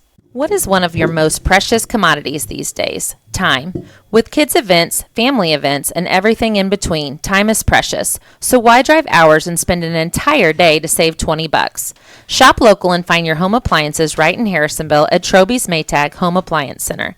They deliver and can service any issues that can arise. By doing that, you're putting money right back into the community. So stop wasting family time and go see the staff that treats you like their family at Troby's Maytag Home Appliance Center on Plaza Drive, right behind Hawthorne Bank. Everyone needs a kickstart at about 2 o'clock in the afternoon. So go see the team at Sonic of Harrisonville to kick away those afternoon blues with an ice-cold soda full of caffeine to kickstart that energy. The best part, 2 to 4 p.m. is happy hour, so you can kick away the cobwebs for half price. And while you're at it, don't forget to grab an afternoon snack with some cheesy bites or jalapeno poppers. Also, go to the4ts.com and sign up for the Wildcat Kick Contest. So kick away those afternoon blues and get to Sonic today. Event spaces come in all shapes and sizes. Finding the one that is just right can be a hassle. Not anymore. The Dickey Cottage is perfect for those extra large family gatherings, birthday parties, baby showers, and more. With a large kitchen to use, a giant dining room for everyone, and a living room area with a big screen, there is sure to be room for everyone to relax and feel right at home. So the next time you need a venue that is just right, call Sonia at 816-925-0588 and book your date today. The Dickey Cottage, the venue place. Everybody loves the old-fashioned drive-in. Well, guess what? Susie Q's has opened up in the Old Peculiar Drive-In location across from the Frog Barn and Peculiar. Go in, get the signature Susie Q, you know, the one that's so big they barely fit in the basket, while you're at it at the Tenderloin. So next time you think, man, I wish I had an old drive-in, remember, there's one 5 minutes up I-49 in Peculiar at Susie Q's. At Farmers, we've seen almost everything, so we know how to cover almost anything, even a swing set standoff.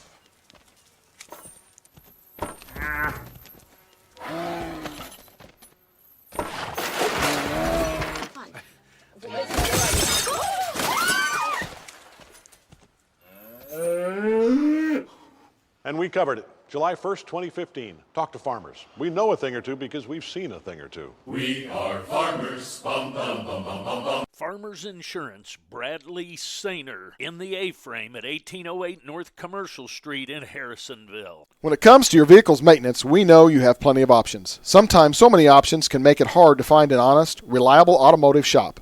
That is where Quality Auto Service and Repair comes in, with a commitment to providing customers with honest, quality service at reasonable prices. Our technology and expertise provide you with the best car care imaginable. We take pride in diagnosing your vehicle correctly and getting you back on the road quickly.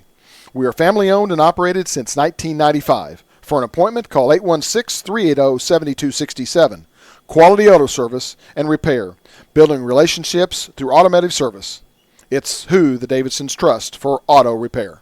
Does your lawn need some TLC? Owned and operated by 3 generations of Wildcats, Held's Turf Farm is your local stop for sod and topsoil since 1971. Whether you need 1 roll of sod, 1 scoop of dirt, or a whole truckload, we have you covered. A new home in your future? Give us a call at 816-540-2020 and set up a quote for new sod installation. Held's Turf Farm is located between Harrisonville and Pleasant Hill and is open 8 to 5 weekdays and 8 to noon on Saturdays. We've all been there before. Needed to deposit a check in our account, but nowhere near our bank. That's where Hawthorne's Bank's mobile banking comes in. Simply open your mobile banking app, take a picture of the check, and presto, the check's been deposited. Hawthorne Bank has the big bank convenience with small town roots. So if you want a friendly, quick, and convenient service in a hometown bank, go see our friends at Hawthorne Bank next to Troby's on Plaza Drive. Does your lawn need some TLC? Owned and operated by 3 generations of Wildcats, Held's Turf Farm is your local stop for sod and topsoil since 1971. Whether you need 1 roll of sod, 1 scoop of dirt, or a whole truckload, we have you covered. A new home in your future? Give us a call at 816-540-2020 and set up a quote for new sod installation. Held's Turf Farm is located between Harrisonville and Pleasant Hill and is open 8 to 5 weekdays and 8 to noon on Saturdays. Every team has the same characteristics, including having each other's back. That's the motto the team at Schroeder Chiropractic lives by. With 2 chiropractors, 3 therapists, and an amazing office staff, they got your back. They will take care of your aches and pains and have you feeling like new in a warm, family-friendly environment. Schroeder Chiropractic has the community's back as well, being actively involved in bright futures in Harrisonville youth sports. Whether it's aches and pains or getting involved in the community, Schroeder Chiropractic has your back. Hello, everybody, and welcome back. Thanks again joining us for that halftime show brought to you by Susie Q Drive-In and Peculiar. It is time for second half football, folks. Cats lead 21-7 at the half and looking for more in the second half. They will get the ball to start this second half of football as they lead by 2 scores. Chance to make it a 3-score game. That is something the Cats have not done all season, has been ahead by 3 scores. They did lead by 2 scores late against Blue Valley Northwest, and that did not turn out for the Cats. But spread offenses with a good quarterback are hard to defend at the high school level, and that's why Blue Valley Northwest was able to come back in that game. Oh, yeah, and though this game, the first drive, I mean, we had 32 yards and we were driving. It just ended in an interception where River was actually being rushed and maybe even hit as he threw the ball. But then the next 3 drives were touchdown, touchdown, and touchdown. So we're starting to click, it looks like, offensively. And really, we've kind of stood up pretty strong defensively. Pleasant Hill that first drive, but after that, we've stood up. I mean, we almost had them to a 4th down inside the 5. So one of the things to talk about with River, that's one of the things you love about River. He threw that interception, and then you noticed it didn't affect him at all the rest of the game. He's still been firing the ball downfield, and it hasn't intimidated him. That's what you need in a quarterback after they make a mistake. So we are set, and Harlan set to kick this one deep. And he boots it high, end over end kick. Going to be taken by the Cats on the run to the 20, the 30. Up the middle they go to the 35. Bounce out of a tackle to the 40. And down goes Knowles. And it'll be a 1st and 10 Cats from their own 40. And, he had a full head of steam. I thought, if he could get a crease with that full head of steam, things would be good. So the Cats will start from their own 40 to start the second half. Remember, our Sonic kick return contest brought to you by our good friends at Sonic of Harrisonville. Brooke Riley will win a $110 Sonic gift card if the Cats return a kick for a touchdown in this ball game. Wide receiver to the left, wide receiver to the right. I formation, Riley under center. He's got Pesic and Reynolds in the backfield on 1st and 10. They're going to hand it to Reynolds, and Reynolds, that was a miscommunication right there. They kind of ran into each other. It's going to be a loss of about 4. See where they mark it. It'll be a loss of 3. They're going to say 3 there. So a 3-yard loss. So miscommunication on 1st down there. Bring up a 2nd down coming up. Really not sure. We haven't had much of that this game. You could have seen that maybe last game when River hadn't been practicing, so not sure what really happened. Now they're going to have to hurry up or they're going to have to call a timeout. Under center goes Riley on 2nd down, and they're going to hand it off to Reynolds. Reynolds gets a seam. That was a great to the cut 45, to the 50, down the sideline, outside, tackled at the 40. A gain of 23 yards, so he gets his 3 yards back and then adds 20 to it. So a 23-yard run down to the 40-yard line. That's a Troby's Maytag Home Appliance Center 1st down. Think Troby's first. When you think home appliances. Speaking of Troby's, I was in talking to Earlene today. Delivered her trash bags as all the trash bags are in. So we've been walking around town delivering all our trash bags. Wide receiver to the left, wide receiver to the right, I formation for the Cats. Under center is Riley. Hands off to Reynolds. Reynolds back to the line of scrimmage, and that's it. Bring up a 2nd down. Yeah, that last play by Reynolds, he cut in when he needed to and then cut back. And also got to give Knowles some kudos because he was downfield blocking, making some good blocks, which got Reynolds probably an extra 5 to 10 yards. So we got a 2nd down and 10 coming up for the Cats. That's my boy, Jerry. He got us a scoreboard up here. And Riley's going to unleash down the sideline. He's got his man in stride to the 1-yard line. Folks, that's as good of a catch and a pass as you'll see at the high school level. Riley unloads it for 39 yards to the 1-yard line. Great catch by Colby Knowles. And it's 1st and goal, Cats at the 1-yard line of Pleasant Hill. That's textbook right there. It was, and I tell you what, it was where the pass had to be, and Knowles really had to concentrate because the defender had good pass coverage on him. So Riley is shouting directions here, trying to get them lined up, and a timeout called by the Cats. Didn't like the setup. So, and here's what's interesting about this drive to me, Gary, as we're just underway. We had to call a timeout there. We're down at the 1-yard line, but I feel like we are just kind of all out of sorts. We had the 1st down. They ran into each other. And then you had the 3rd play, which was a it wasn't a negative play. It didn't go for anything. But the other two plays have gone for 23 yards and 39 yards. and then in between there on that second down play, I was worried when Jace got that 23-yard run. I was kind of concerned because they didn't look like they were trying to flip-flop sides real fast, and they had to hurry to get that play off. Right. I was like, what's going on? Same play, same thing here, 1st and goal. But I like that timeout by Coach Schenker because you don't want to do something silly here like a turnover when you're down at the 1, chance to make this a 3-score game. Oh, yeah, absolutely. And you've got the opportunity to do it. You're in the lead, and this is going to possibly put you up by 3 scores if you score. So that timeout is not one that you've got to worry about. So here we go on 1st and goal from the 1. Riley under center.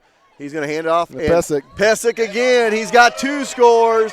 And the Cats lead 27-7 with 10 minutes to go in the 3rd quarter. That touchdown brought to you by Young's Auto Repair. Allow them to give you that just right touch on your car when it needs fixed. So the Cats lead 27-7 now with 10 minutes to go 3rd quarter. Percival has the ball, or is this going to put the ball down on the hold? There's the snap, the hold, the kick. It is up. It is good. And the Cats lead 28-7. We'll take a timeout. We'll be back right after this. This is Gary Davidson, and if you're looking for an honest, reliable heating and cooling company, look to where I look, Sherwood Heating and Cooling. Owner David Vogt has 25 years of industry experience and has been in business the last 10 years in Garden City. They are a Carrier equipment dealer and can provide ductwork, design communicating equipment, and thermostats for new homes. Not to mention servicing all makes and models of furnaces and air conditioners in the Bates, Cass, and Henry County area. Whether you're looking to upgrade to a more efficient equipment like me or need something repaired, give Sherwood Heating and Cooling a call at 816-862-6610. Cats set to kick this one away. Brought to you by Young's Tire and Wheel Center. Kick those old tires to the curb and go see Young's Tire and Wheel Center for some new tires. Score we were just looking at, Gary. Grain Valley up 15-7 on Kearney at the half. That's the last update we have on that game. Grain Valley in our district. Going to be a lot of infighting to try to get that 1 and 2 seed in our district coming up over the next couple of weeks. Well, and I would love to play Grain Valley. We haven't had the opportunity to play them as we get the kickoff here, but scroll them down. And I was talking to a buddy of mine. Everybody would know Jason Leary. He's helped us with some broadcasts in the past as the Cats wrap them up, take them down at the 29-yard line. But we were talking today, and he was talking about Grain Valley. He's like, they look pretty good as a football team.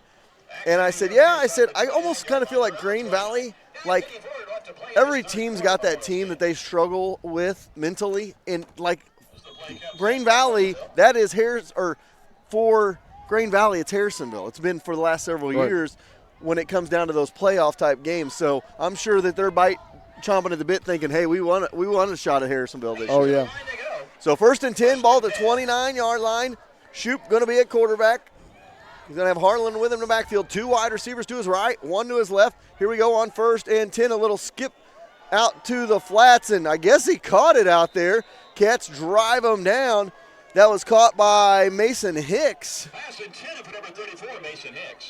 I was just talking in text messages also to Coach Hicks. Speaking of Hicks, a different Hicks, different spelling, H-I-X. Coach Hicks' softball team, they play districts, I believe, this week in some softball. So we may try to get up there and broadcast the district softball. We'll see what schedules line up. They did show us a complete pass there, so it's 2nd and 9. So 2 wide receivers to the left. In tight on the right, and they're going to go with a handoff.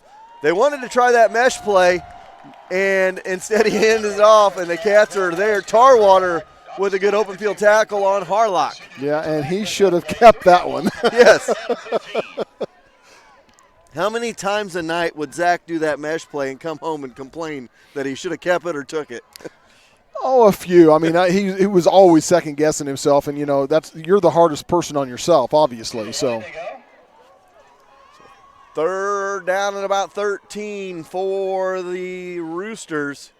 They're going to have a wide receiver, 2 of them, out to the left side, in tight on the right side. And they're going to fake to Harlow, put it up, or Harlock, in the good 1st down play by Kohler, past the 40 up to the 45. There was a fake handoff and a quick slant. That was a good pass right there from Shoop to Harlock. Nice move, 1st and 10. Officials swung the ball to the 44-yard line. Action to be here on the near side.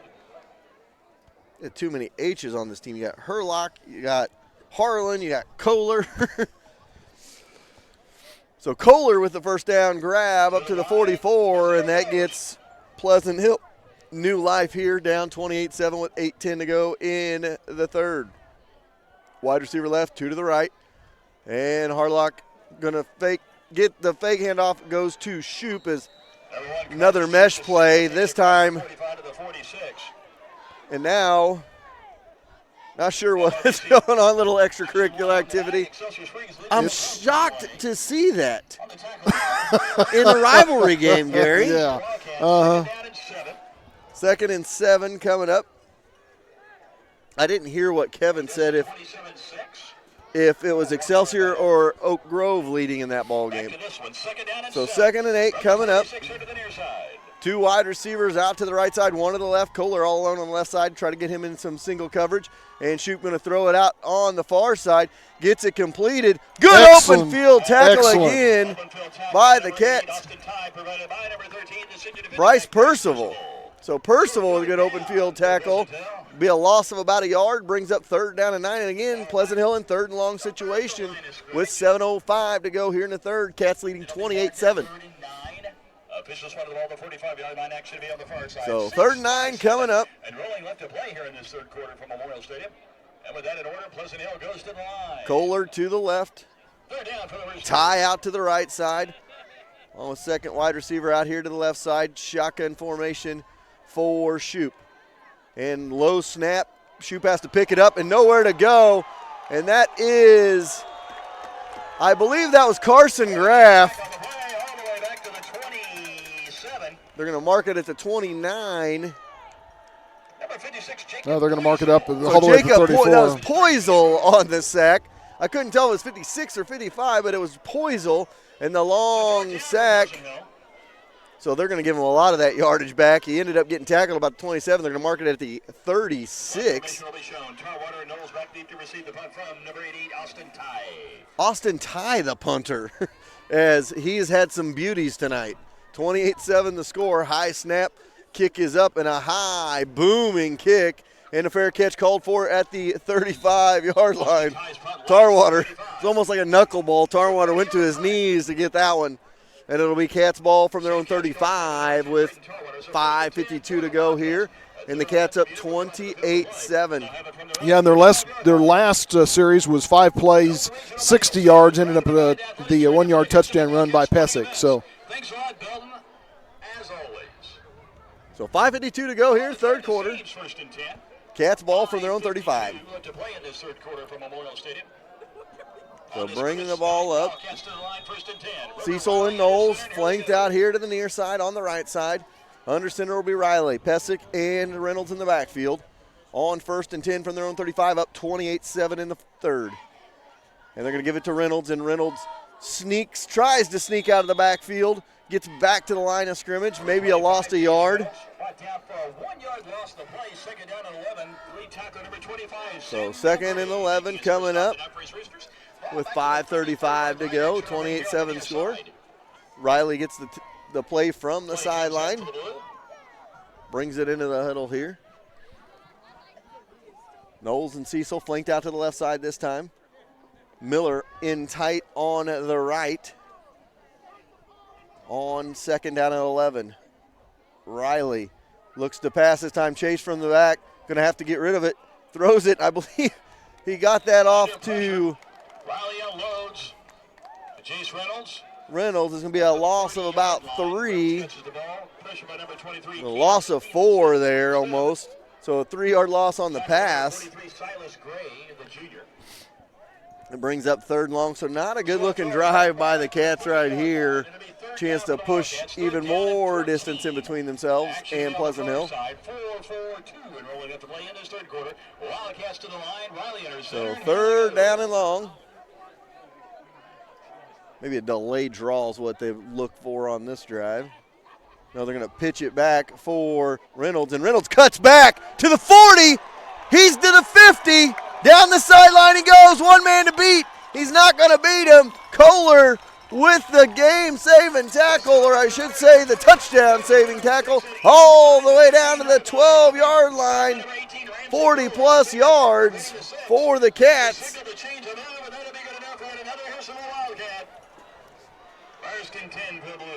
So that is a Trophy's Maytag Home Appliance Center first down to the 13-yard line. 56-yard run by Jace Reynolds. And now wide receiver left, wide receiver right. Cats in business in the red zone down to the 13-yard line. And they're going to give it off for Reynolds. And Reynolds going to try to get to the outside, inside the 10, cut down at the 5. So we're going to mark him at the 6-yard line. So a 7-yard run by Reynolds brings up second down and 3 with 3:40 to go here in the third. So a second down coming up. He just broke 200 yards. So Reynolds over 200 yards on the night with that run. And that's kind of almost feel like that comes commonplace with Jace. Second down and 3 coming up. Knowles to the near side, Cecil out to the far side. And they're going to give it to Reynolds again inside the 5, down inside the 2. And he's going to have enough for a first down, it looks like. The sophomore puts the hat down, Jace Reynolds. He'll be close to the first down marker on the stop, number 22, Jonathan Cox. So we'll see where they mark. They're going to mark it a first down, so a gain of about 3 right there. And it'll be first and goal, Cats, and that's a Trophy's Maytag Home Appliance Center first down. Think Trophy's first. When you think home appliances, Riley gets a play from the sideline. 28-7 the score. 2 wide receivers near side, Reynolds and Pesic in the backfield on first and goal. And Riley going to hand it off for Reynolds, and Reynolds dives in for a score. And that makes it 34-7. Jace Reynolds into the end zone. And what's so good about that, that's after all the workhorse that he's done today, that's his first touchdown. That's his first score of the evening. So good to see that. So Reynolds with the score makes it 34-7. Cats in control. Extra point from Atkinson coming up. The snap, the hold, the kick. It is good. That's the best kick Kennedy Atkinson had all night.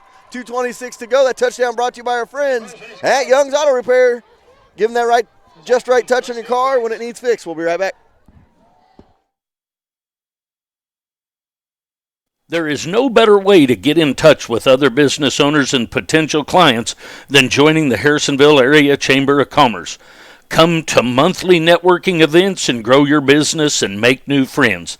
The Chamber is booking now for booths at the Log Cabin Festival October 4th and 5th.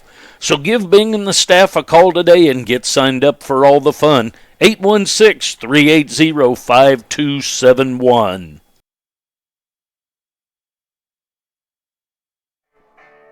Hello, everybody, and welcome back. 2:26 to go, third quarter from Memorial Stadium. Your Harrisonville Wildcats lead the 80th Cass County Clash 35-7 over the Roosters of Pleasant Hill. Gary, been a great contest so far for the Cats tonight. Well, like I said when we came out of halftime, the first series the Cats had they were moving, but they threw an interception. Since then, it's been touchdown, touchdown, touchdown, half, touchdown, touchdown. So if we just keep going touchdowns, I like that.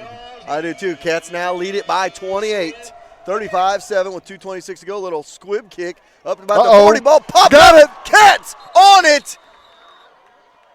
Oh, Pleasant Hill somehow came out. Oh, it must have bounced out of bounds. I didn't see it right down. I thought we had it.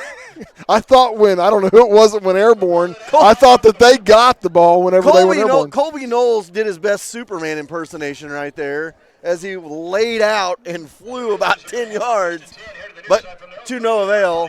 It'll be Pleasant Hill ball from their own 38-yard line with 2:23 to go here. Cats up 28, looking for more here. Kyron Beavers checks into the ball game for the Cats. First and 10. There they go. 2 wide receivers to your left, 2 to your right. Shotgun formation. Shoop in the backfield has Hartland with him back there on first and 10. Here we go on first and 10. Look to throw. They throw it out in the flat for Kohler. He's got ball out. Ball's popped out, and the Cats on it. Keegan Rowe with the recovery. Kohler puts it on the turf, and the Cats in business at the 40-yard line of the Roosters with 2:16 to go in the third quarter.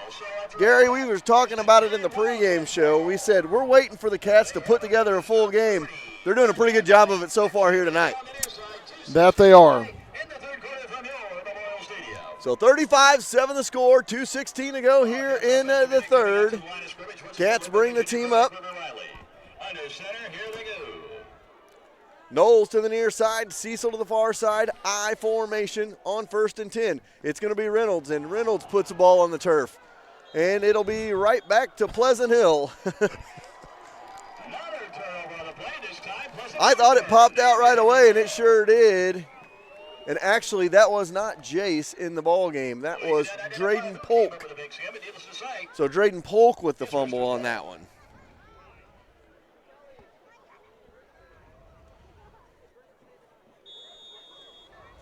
So the 42-yard line, ball between the seams. The play comes. I believe that was Drayden Polk. I could be wrong. 2:11 to play in this third quarter. This makes it difficult. Play from going from possession for me. So 1st and 10, ball from their own 42-yard line. They gained a couple of yards. Yes, I heard that, Jerry. 2 wide receivers to the left, 2 to the right. And that one's almost picked off. Dangerous play there. Brings it 2nd down and 10. Ty thought it was a go route. Shoop thought it was a pass play, and it almost got picked off. And Jerry had no sympathy for me. Can you believe that? I couldn't quite hear, but I think he probably had to say something. He said, get over it. Yeah, something along the lines of, quit crying, Gary. 2:09 to go here, third quarter. 35-7 our score. Cats lead in this one.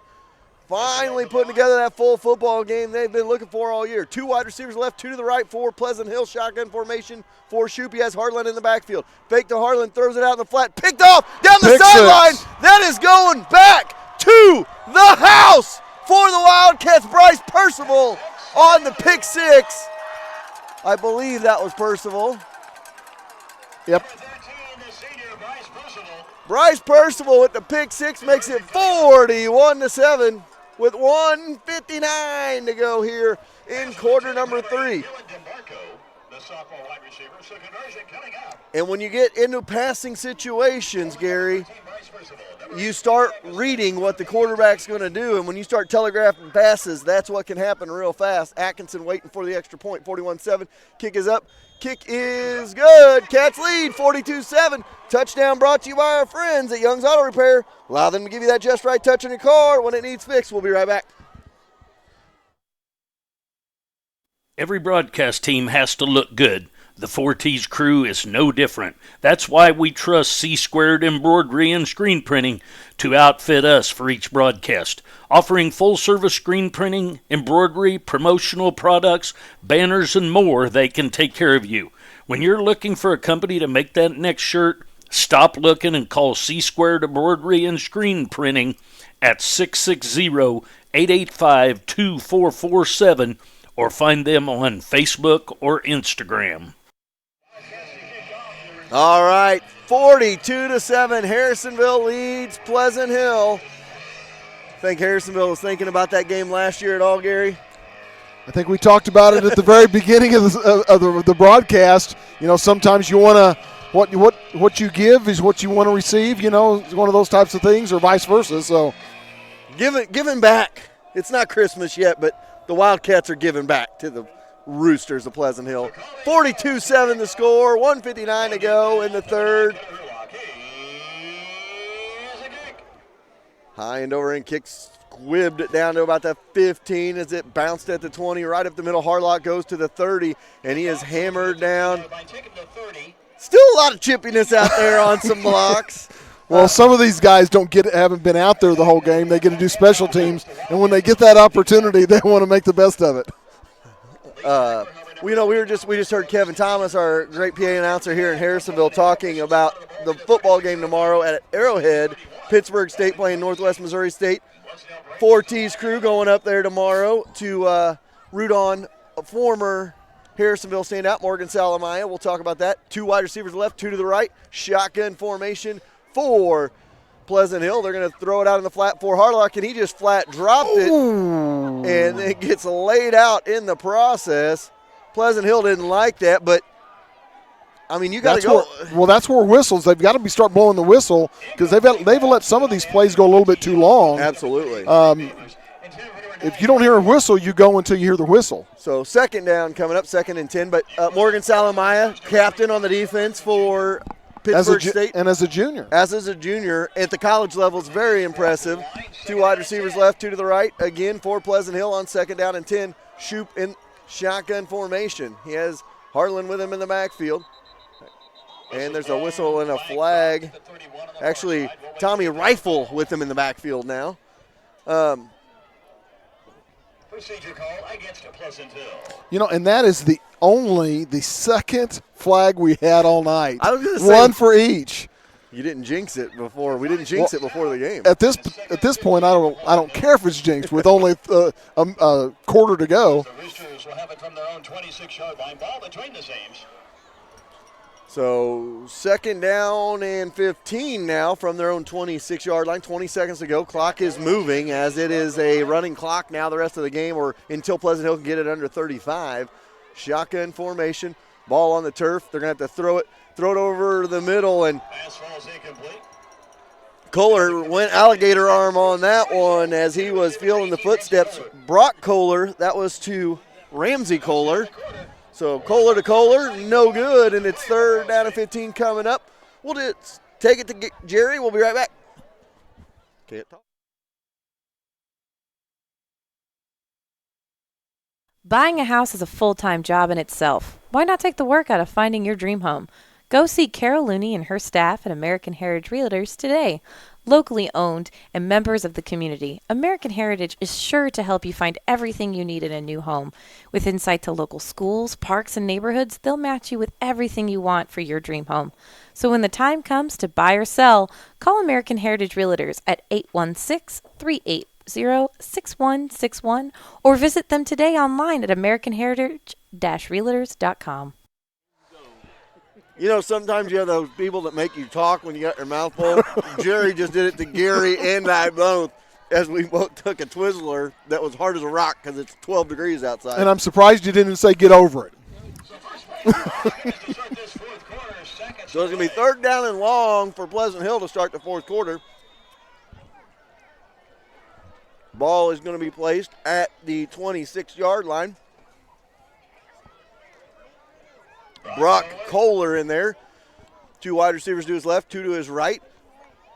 On 3rd down and 15. Looking to throw. He throws it behind his receiver, Ty, and it brings up 4th down for Pleasant Hill.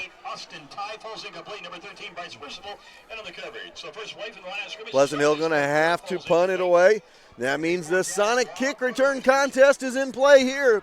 If the Cats can return this kick for a touchdown, Brooke Riley will win a $110 Sonic gift card. She wins a $5 Sonic gift card just for playing tonight. So Brooke is probably thinking she could use some extra Sonic right here. And what a better way to do it than against your rival when you're up by 35. Ty has not allowed many returns. They're going to They throw it over the middle, incomplete. Deep in their own territory. So puts the ball down at the 26-yard line. The coverage was number 15, Sean Corliss for Harrisonville. So, after all that, Wildcats take a run down, so I have a 1st and 10. Officials front of the ball. So Riley and company coming back out. Drayden Polk out there with him. I think that means that probably the last we've seen of Mr. Jace Reynolds, and he's got some well-deserved time off, if I would be speaking correctly. I would say you're right. So, Brody Rogers. I don't know what Brody Rogers was doing. Not very often Brody Rogers will make a mistake out there on the football field. He was sitting over on the sideline. And I will say this. The Cats had to call a timeout here. We'll leave it right here. You get in a situation, you're up 35. A lot of times you're probably bringing in your twos or your backups in this situation. So I wonder if Brody thought Well, hey, my night's done. Jace didn't go out there, so I'm not going to go out there. Never. Well, I know that he and his dad listen to our broadcast and stuff. So this is your shout out tonight, Brody. This is your shout out. Get your helmet on and get out there now. And nobody saw it. I mean, nobody in the stands saw him have to run from about the 35-yard line to the other 25 before they called the timeout. So hey, and you know what? Everybody knows it now. Everybody knows. Evan Stewart just said everybody knows it now. Sorry, Brody. You just got called out.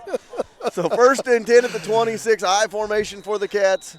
And now we got a whistle and a flag. See what? Flag dropped across the way. Well, I guess I shouldn't have said it a while ago, huh? So a 5-yard penalty. Yeah, way to go, Gary. 10:30 to go here in the fourth quarter. 5-yard penalty. So 2 wide receivers to the near side here. I formation, Riley under center. And 1st and 15 coming up. They give it to Polk. He gets inside the 30 to the 29. Going to gain a couple. So a 2-yard run. Makes it 2nd down and 13. And here's an interesting thing, too, to think about. You got a lot of ones still in here. You have River Riley still in the ball game. Your freshman backup is not playing tonight. Is in playing close tonight. So it's like, do you go to Tarwater? But he's your starting, you don't. You're kind of in an iffy situation if you're the Wildcats here. And this one goes right up the middle of nowhere, and it brings up a 3rd down. So Josh Pesic with the carry brings up 3rd down and 15. Number 22, Jonathan Cox. Freshman linebacker on the stop. Riley talking to Coach Meeks on the sideline here. Get his play in with 9:25 to go. 42-7, Cats lead in this one. And I like it with the running clock. It's cold tonight, so we're maybe going to get out of here at a decent hour. It is still early. Not even 9 o'clock yet. Crazy. So 3rd down and 15 coming up, and here we go. Looking to pass is River, and he gets it knocked down. Pass falls incomplete, batted down at the line of scrimmage. Brings up 4th down, ball to 30. So 4th down coming up.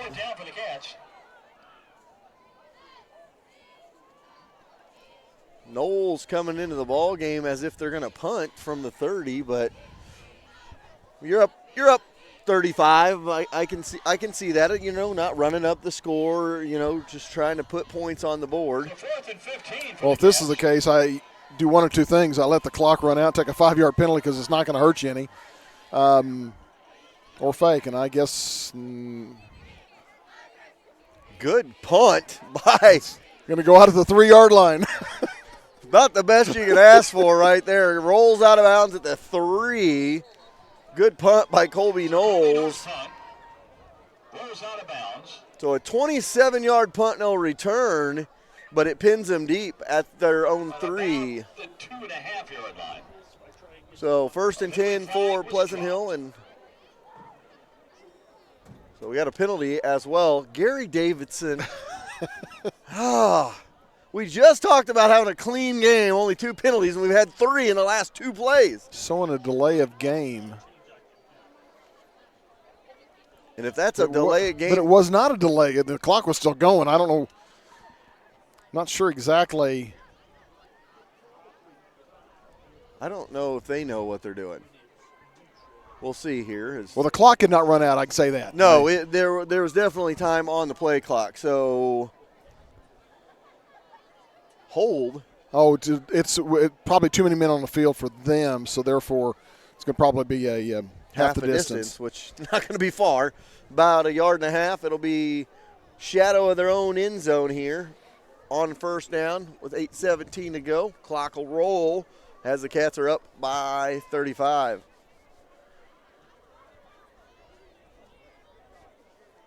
So we'll wait. Oh, it'll be inside the 1. It's 99 yards to go for Pleasant Hill with 8:17 to go here in the 4th. Cats lead 42-7 in this one. Some scores. Bolivar was all over Clinton 42-0 in the second quarter of that one. Grain Valley Kearney 15-7 is the last score we got on that. We'll see if we can get some updated scores for you here in a little bit. So Pleasant Hill going to be in the shotgun formation. Harlock, or no, they're going to go I formation this time under center. On first down and getting out of the end zone barely is Pleasant Hill, going to bring up second down and 10. It's like Drayden Polk coming in to play some defense here.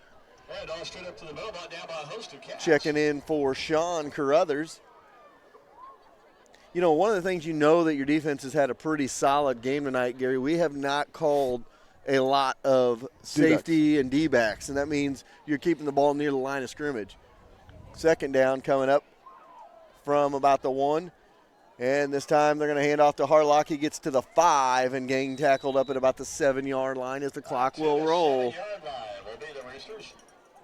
So the Cats in control of this one. Looks like they're going to move to 3-4 and 3-0 in the MRVC. Look for the Oak Grove Excelsior score is the one I'll be interested to see, and the Warrensburg Odessa score as well. Third down and about 4 coming up for Pleasant Hill here. And they're going to hand off again Harlock, and he's going to get into the secondary up to the 15 and have a first down at the 15-yard line, so gets them out of the shadow of their own end zone. Feel like somebody just lit a cigarette right behind us. First stop tonight, the junior linebacker, number 24, Drayden Polk, on number 9, Cutter Hurlock, as he twists and turns his way, good for a first down, to the 15-yard line, action to be on the far side. It was Kyle Minching with the tackle is what they were calling. So a lot of twos in there for the Cats right now. 6:20 to go here in this one.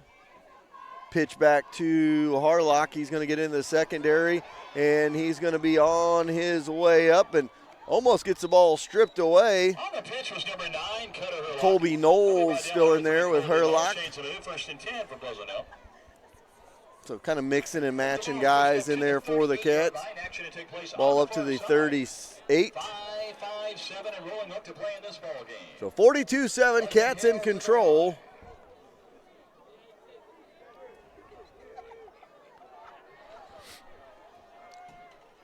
To the line of scrimmage, go single back set. Now you got Silas Gray off the end here. Extra blocking, looking to pass. They got a man. He's going to throw it deep and up for grabs and caught by Pleasant Hill inside the 35 down to the 30-yard line. By waiting number 15, Truman Cartner. As Pleasant Hill takes it. Inside Wildcat so territory. First and 10. Official spotted the ball at the 20-yard line. Ball between the seams with 5:1-2 to play. And Brock Coley takes his squad to the line. Here they go. All right, first down and 10 down inside the 30 of the Cats with 5 minutes to go here in the contest as the clock continues to roll. A little mesh play, handed off to Harlock. He gets to the outside inside the 20 and forced out of bounds at about the 15-yard line by Carson Crowley. Oh, hold, so that'll come back. So, you know, Gary and I have got to do a better job of keeping quiet because Gary talked about the penalties, and we've had about 4 or 5 since then. Talked about a quick moving fourth quarter. And if Pleasant Hill scores here, we'll have his clock stoppages the rest of the way. Let's see, what else have we talked about? Seems like about everything we've mentioned. Just be quiet.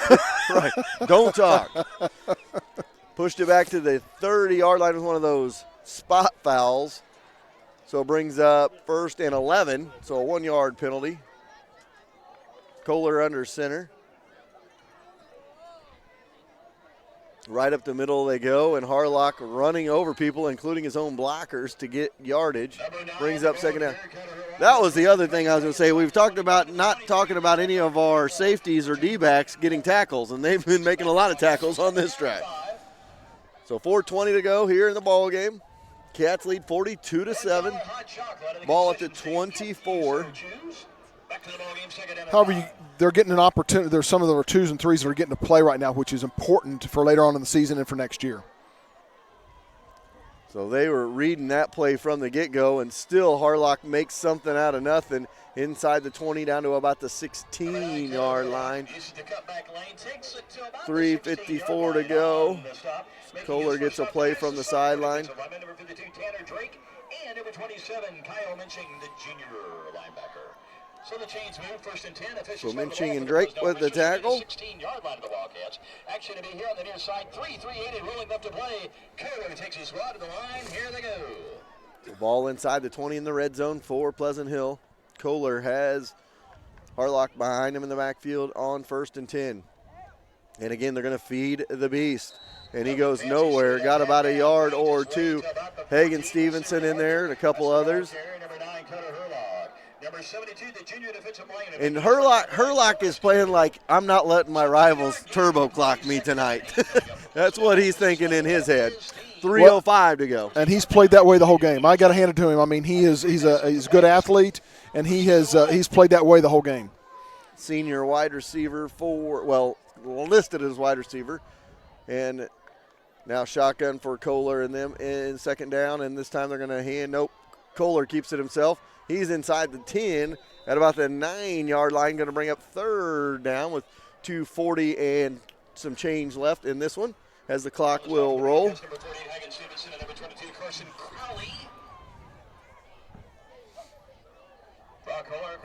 So a 3rd down and 3 coming up, 2:25 to go. 9-yard line, ball between the seams. 3rd down and 3. So 3rd and 3 coming up, under center they go. Harlock in the backfield. Under center is Kohler. And this time they're going to fake, look for the pass, and they throw it in the flats. They got their man inside the 5, down to the 2, and they're going to mark him at about the 4-yard line. That was 23, Kamen Stidham. On the stop, number 31, Braden Talley, the junior, number 48. Stidham with the catch with 1:53 left in this one. 42-7 the score. Catch trying to keep him out of the end zone. Pleasant Hill trying to get in the end zone. Like I said, this is one of those pride drives for both squads, really. This is a bragging rights one right here. Well, and it started on the 1-yard line, remember, so it's been a good drive for Pleasant Hill. It has been. 1:30 to go. Kohler has his running back with him in the backfield. They're going to hand to Harlock. He's going to get inside the 5 down to about the 3. Host of Wildcats in there, including Miller. Brings up 2nd down with 1:10 to go. Well, at least if they score, you talk about the turbo clock or the running clock, it's going to be under a minute left, so hopefully we can run that out. Absolutely. So 1 minute to go. Under a minute left to play. 2nd down and goal from the 3. Under center.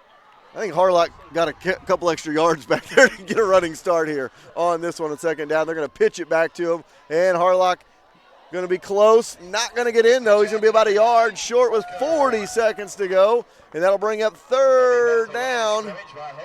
And that was not for him not trying. Absolutely not. And like you said, he's had a good drive here. He's been playing like this all game.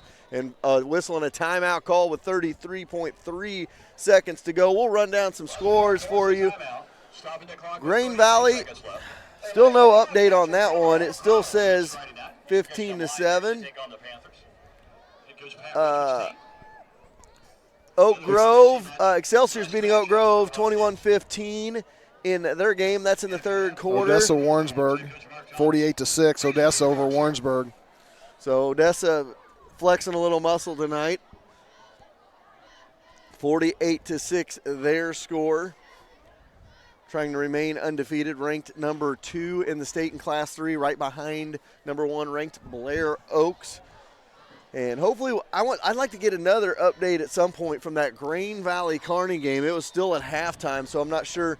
Could be homecoming at Grain Valley. We are in a fast-moving game here just now, 9 o'clock. A lot of times we're just coming out of halftime. There have been some of those games. So 33.3 to go. Oh, by the way, I'm going to give Brody one more shout-out. He does have his helmet off now at the 45-yard line with the defense. The other is on, so I just saw him there. Brody, get your helmet. All right, they're going to go shotgun formation. They're going to go Harlock in the Wildcat, and I don't think he's going to get. Oh, they did second give it effort, to he got second in. And they're going to put themselves on the scoreboard with 28.8 to go, 42-13.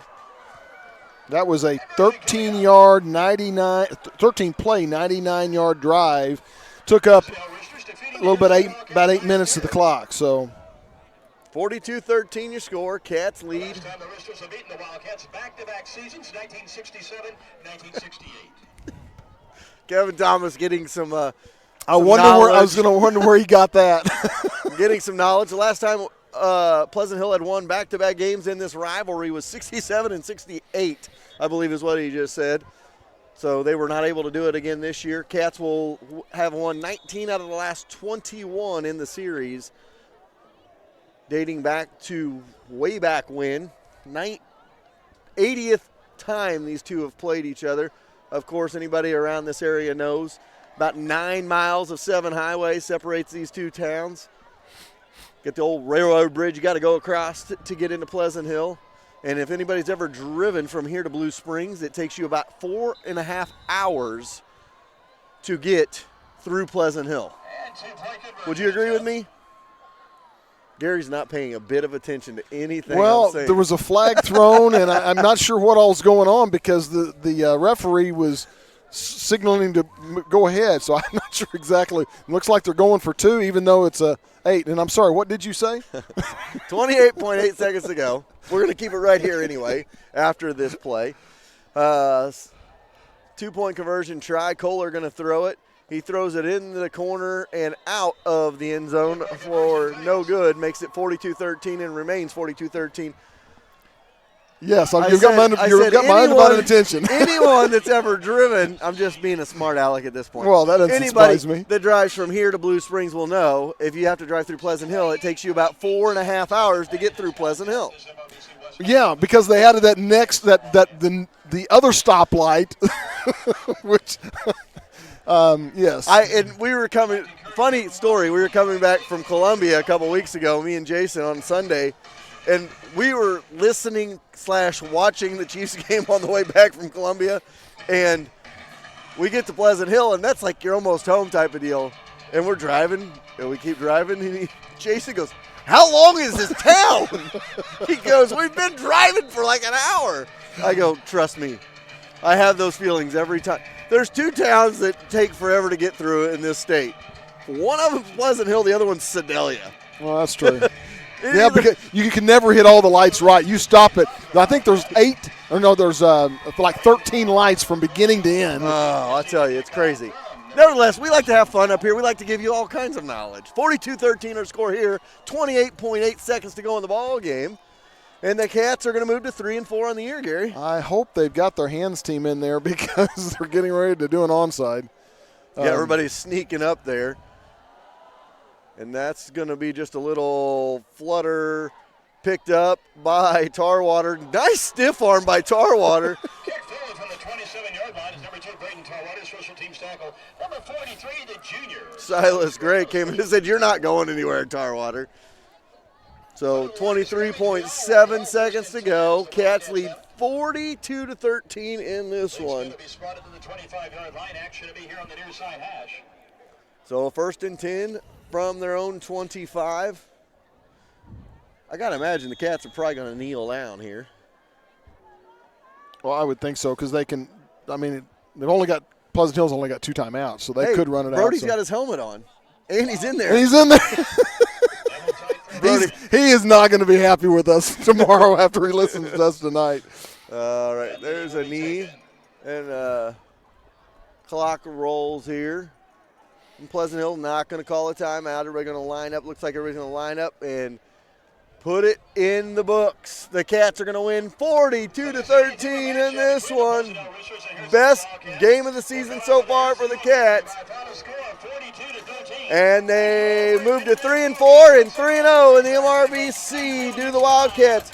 We'll take a timeout. We'll be back with your postgame show brought to you by Harrisonville's Wildcat and postgame headquarters Forged by Fire. Head on over after the game. Celebrate the Wildcats with a postgame appetizer. We'll be right back. It's important to have a local bank. Sherwood Community Bank is the area's only locally owned bank. It's nice when your local bank is also up with the times and provides you with internet banking and a mobile banking app. We are all so busy, so sometimes being able to jump online or use an app to transfer funds at the click of a button is the easiest way to bank. So go to one of Sherwood Bank's 4 convenient locations in Urick, Creighton, Garden City, or Harrisonville and set up an account today. And don't forget to download the Sherwood Bank app. Want the best deal from the best dealership? Max Motors Ford, right in Harrisonville, Missouri. We make deals the others won't. More for your trade, less for your new one. Worth the drive from anywhere. We will beat any competitor's offer on a new vehicle by $500 or give you $500 and a tank of gas. With a great selection of over 800 vehicles priced at or below dealer cost. Come see why Max Ford in Harrisonville is the easiest place to buy a car. Visit us at the corner of 71 and 291 highways or shop maxford.com. Proud to sponsor our Harrisonville Wildcats. Atkinson Funeral Home and Cremation Services have been serving families in the area since 1929. The Atkinsons take great pride in being members of the community. They will soon graduate a 4th-generation Wildcat, and with this kind of commitment to Harrisonville, you know Atkinson Funeral Home will be there for you. As always, they are proud supporters of the Harrisonville Wildcats.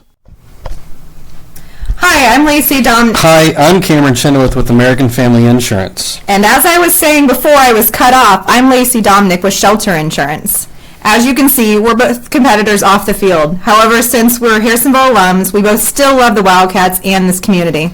So if you're looking for hometown insurance from your hometown agent, give me a call, Cameron. No! Give me a call at 816-380-2700 for a shelter insurance quote today.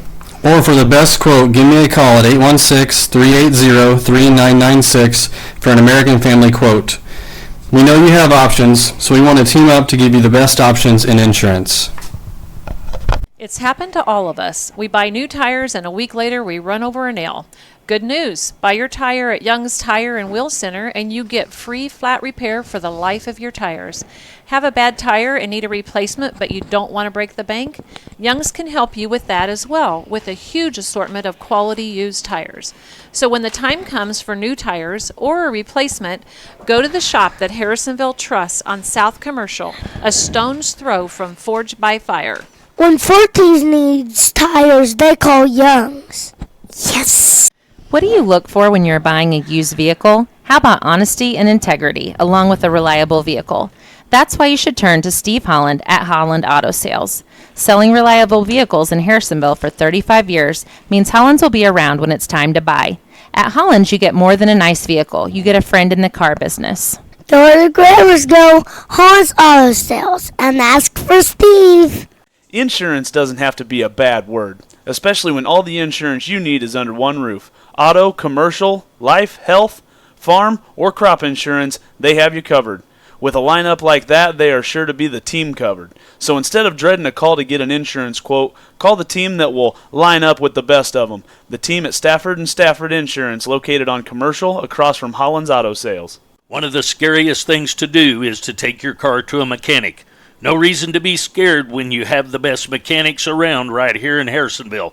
Colby and the crew at Colby's Car Clinic are all ASE certified mechanics with the latest equipment to keep your vehicle running smoothly year in and year out. So don't be scared. Go to Colby's Car Clinic and take the fear out of getting your car fixed.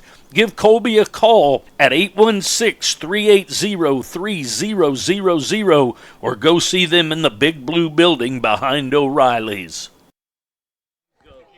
All right, welcome back, Cats. Win it 42-13. I like to see this. I like the little the post-game interview. Me and Gary kind of got caught up watching that. So that was pretty neat. See. Then Poisel comes in and let's go, Cats! Only the way Jacob Poisel or Poisel can do.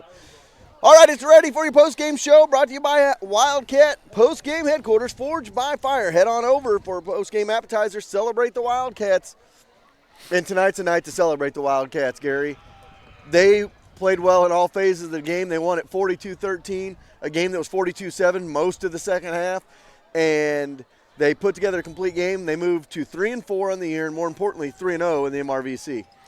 Yeah, and as I'm looking, as you're talking, I'm looking at Herlock sitting there on the 20-yard line. He has nothing to hang his hat about at all. I hope it's not he's not hurt. I hope he's just sitting there for a little bit. But anyway, yes, tonight was the night that was kind of, I think, their breakout where they showed what they're actually capable of doing.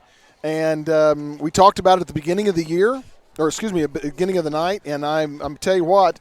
As my son comes up and shakes our hand, I'm excited. I'm always with him to be around. But anyway, I'm going to run down some stats, and it could take an hour to do that, as successful as they were offensively. But we ended up with 322 yards unofficially, total yards from scrimmage, 231 rushing and 91 passing. Leading the way rushing, obviously, was Reynolds with only 19 carries tonight for 208 yards.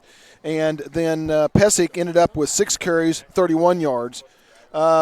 Receiving, Knowles had 3 catches for 88 yards. He led the way, and then Reynolds had a couple of catches for a total of 3. I'm going to run down the scoring real quick. 29-yard touchdown pass, Riley to Knowles with 5:29 left in the second. Made the score 6-7 at the time. And then all the scoring was the Harrisonville Wildcats until the very end.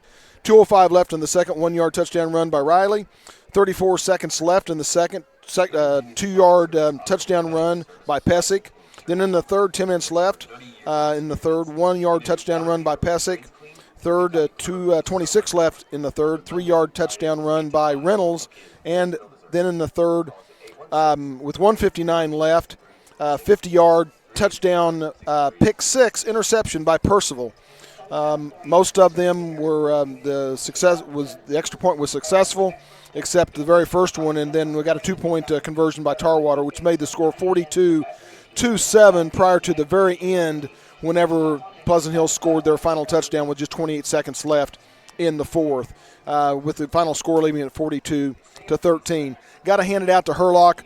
I mean, a lot of these yards came in that last series, but he had 17 carries for 86 yards, and they were tough yards that he got for them. He also had several receptions, but only for 4 yards, so he had around 90 yards total offense for them, but was obviously the workhorse for them.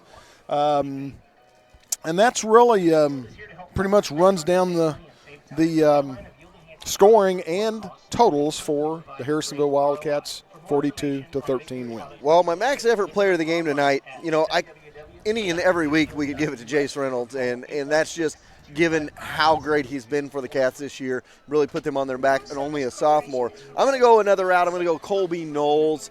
He had 88 yards receiving tonight. He had a couple of big play catches, and I'm going to go with Colby Knowles with my max effort, max forward player of the game. Then we go into the teammate of the game. Tonight's teammate of the game, little fanfare. I'm going to go with the entire offensive line. They haven't got a whole lot of pub this year.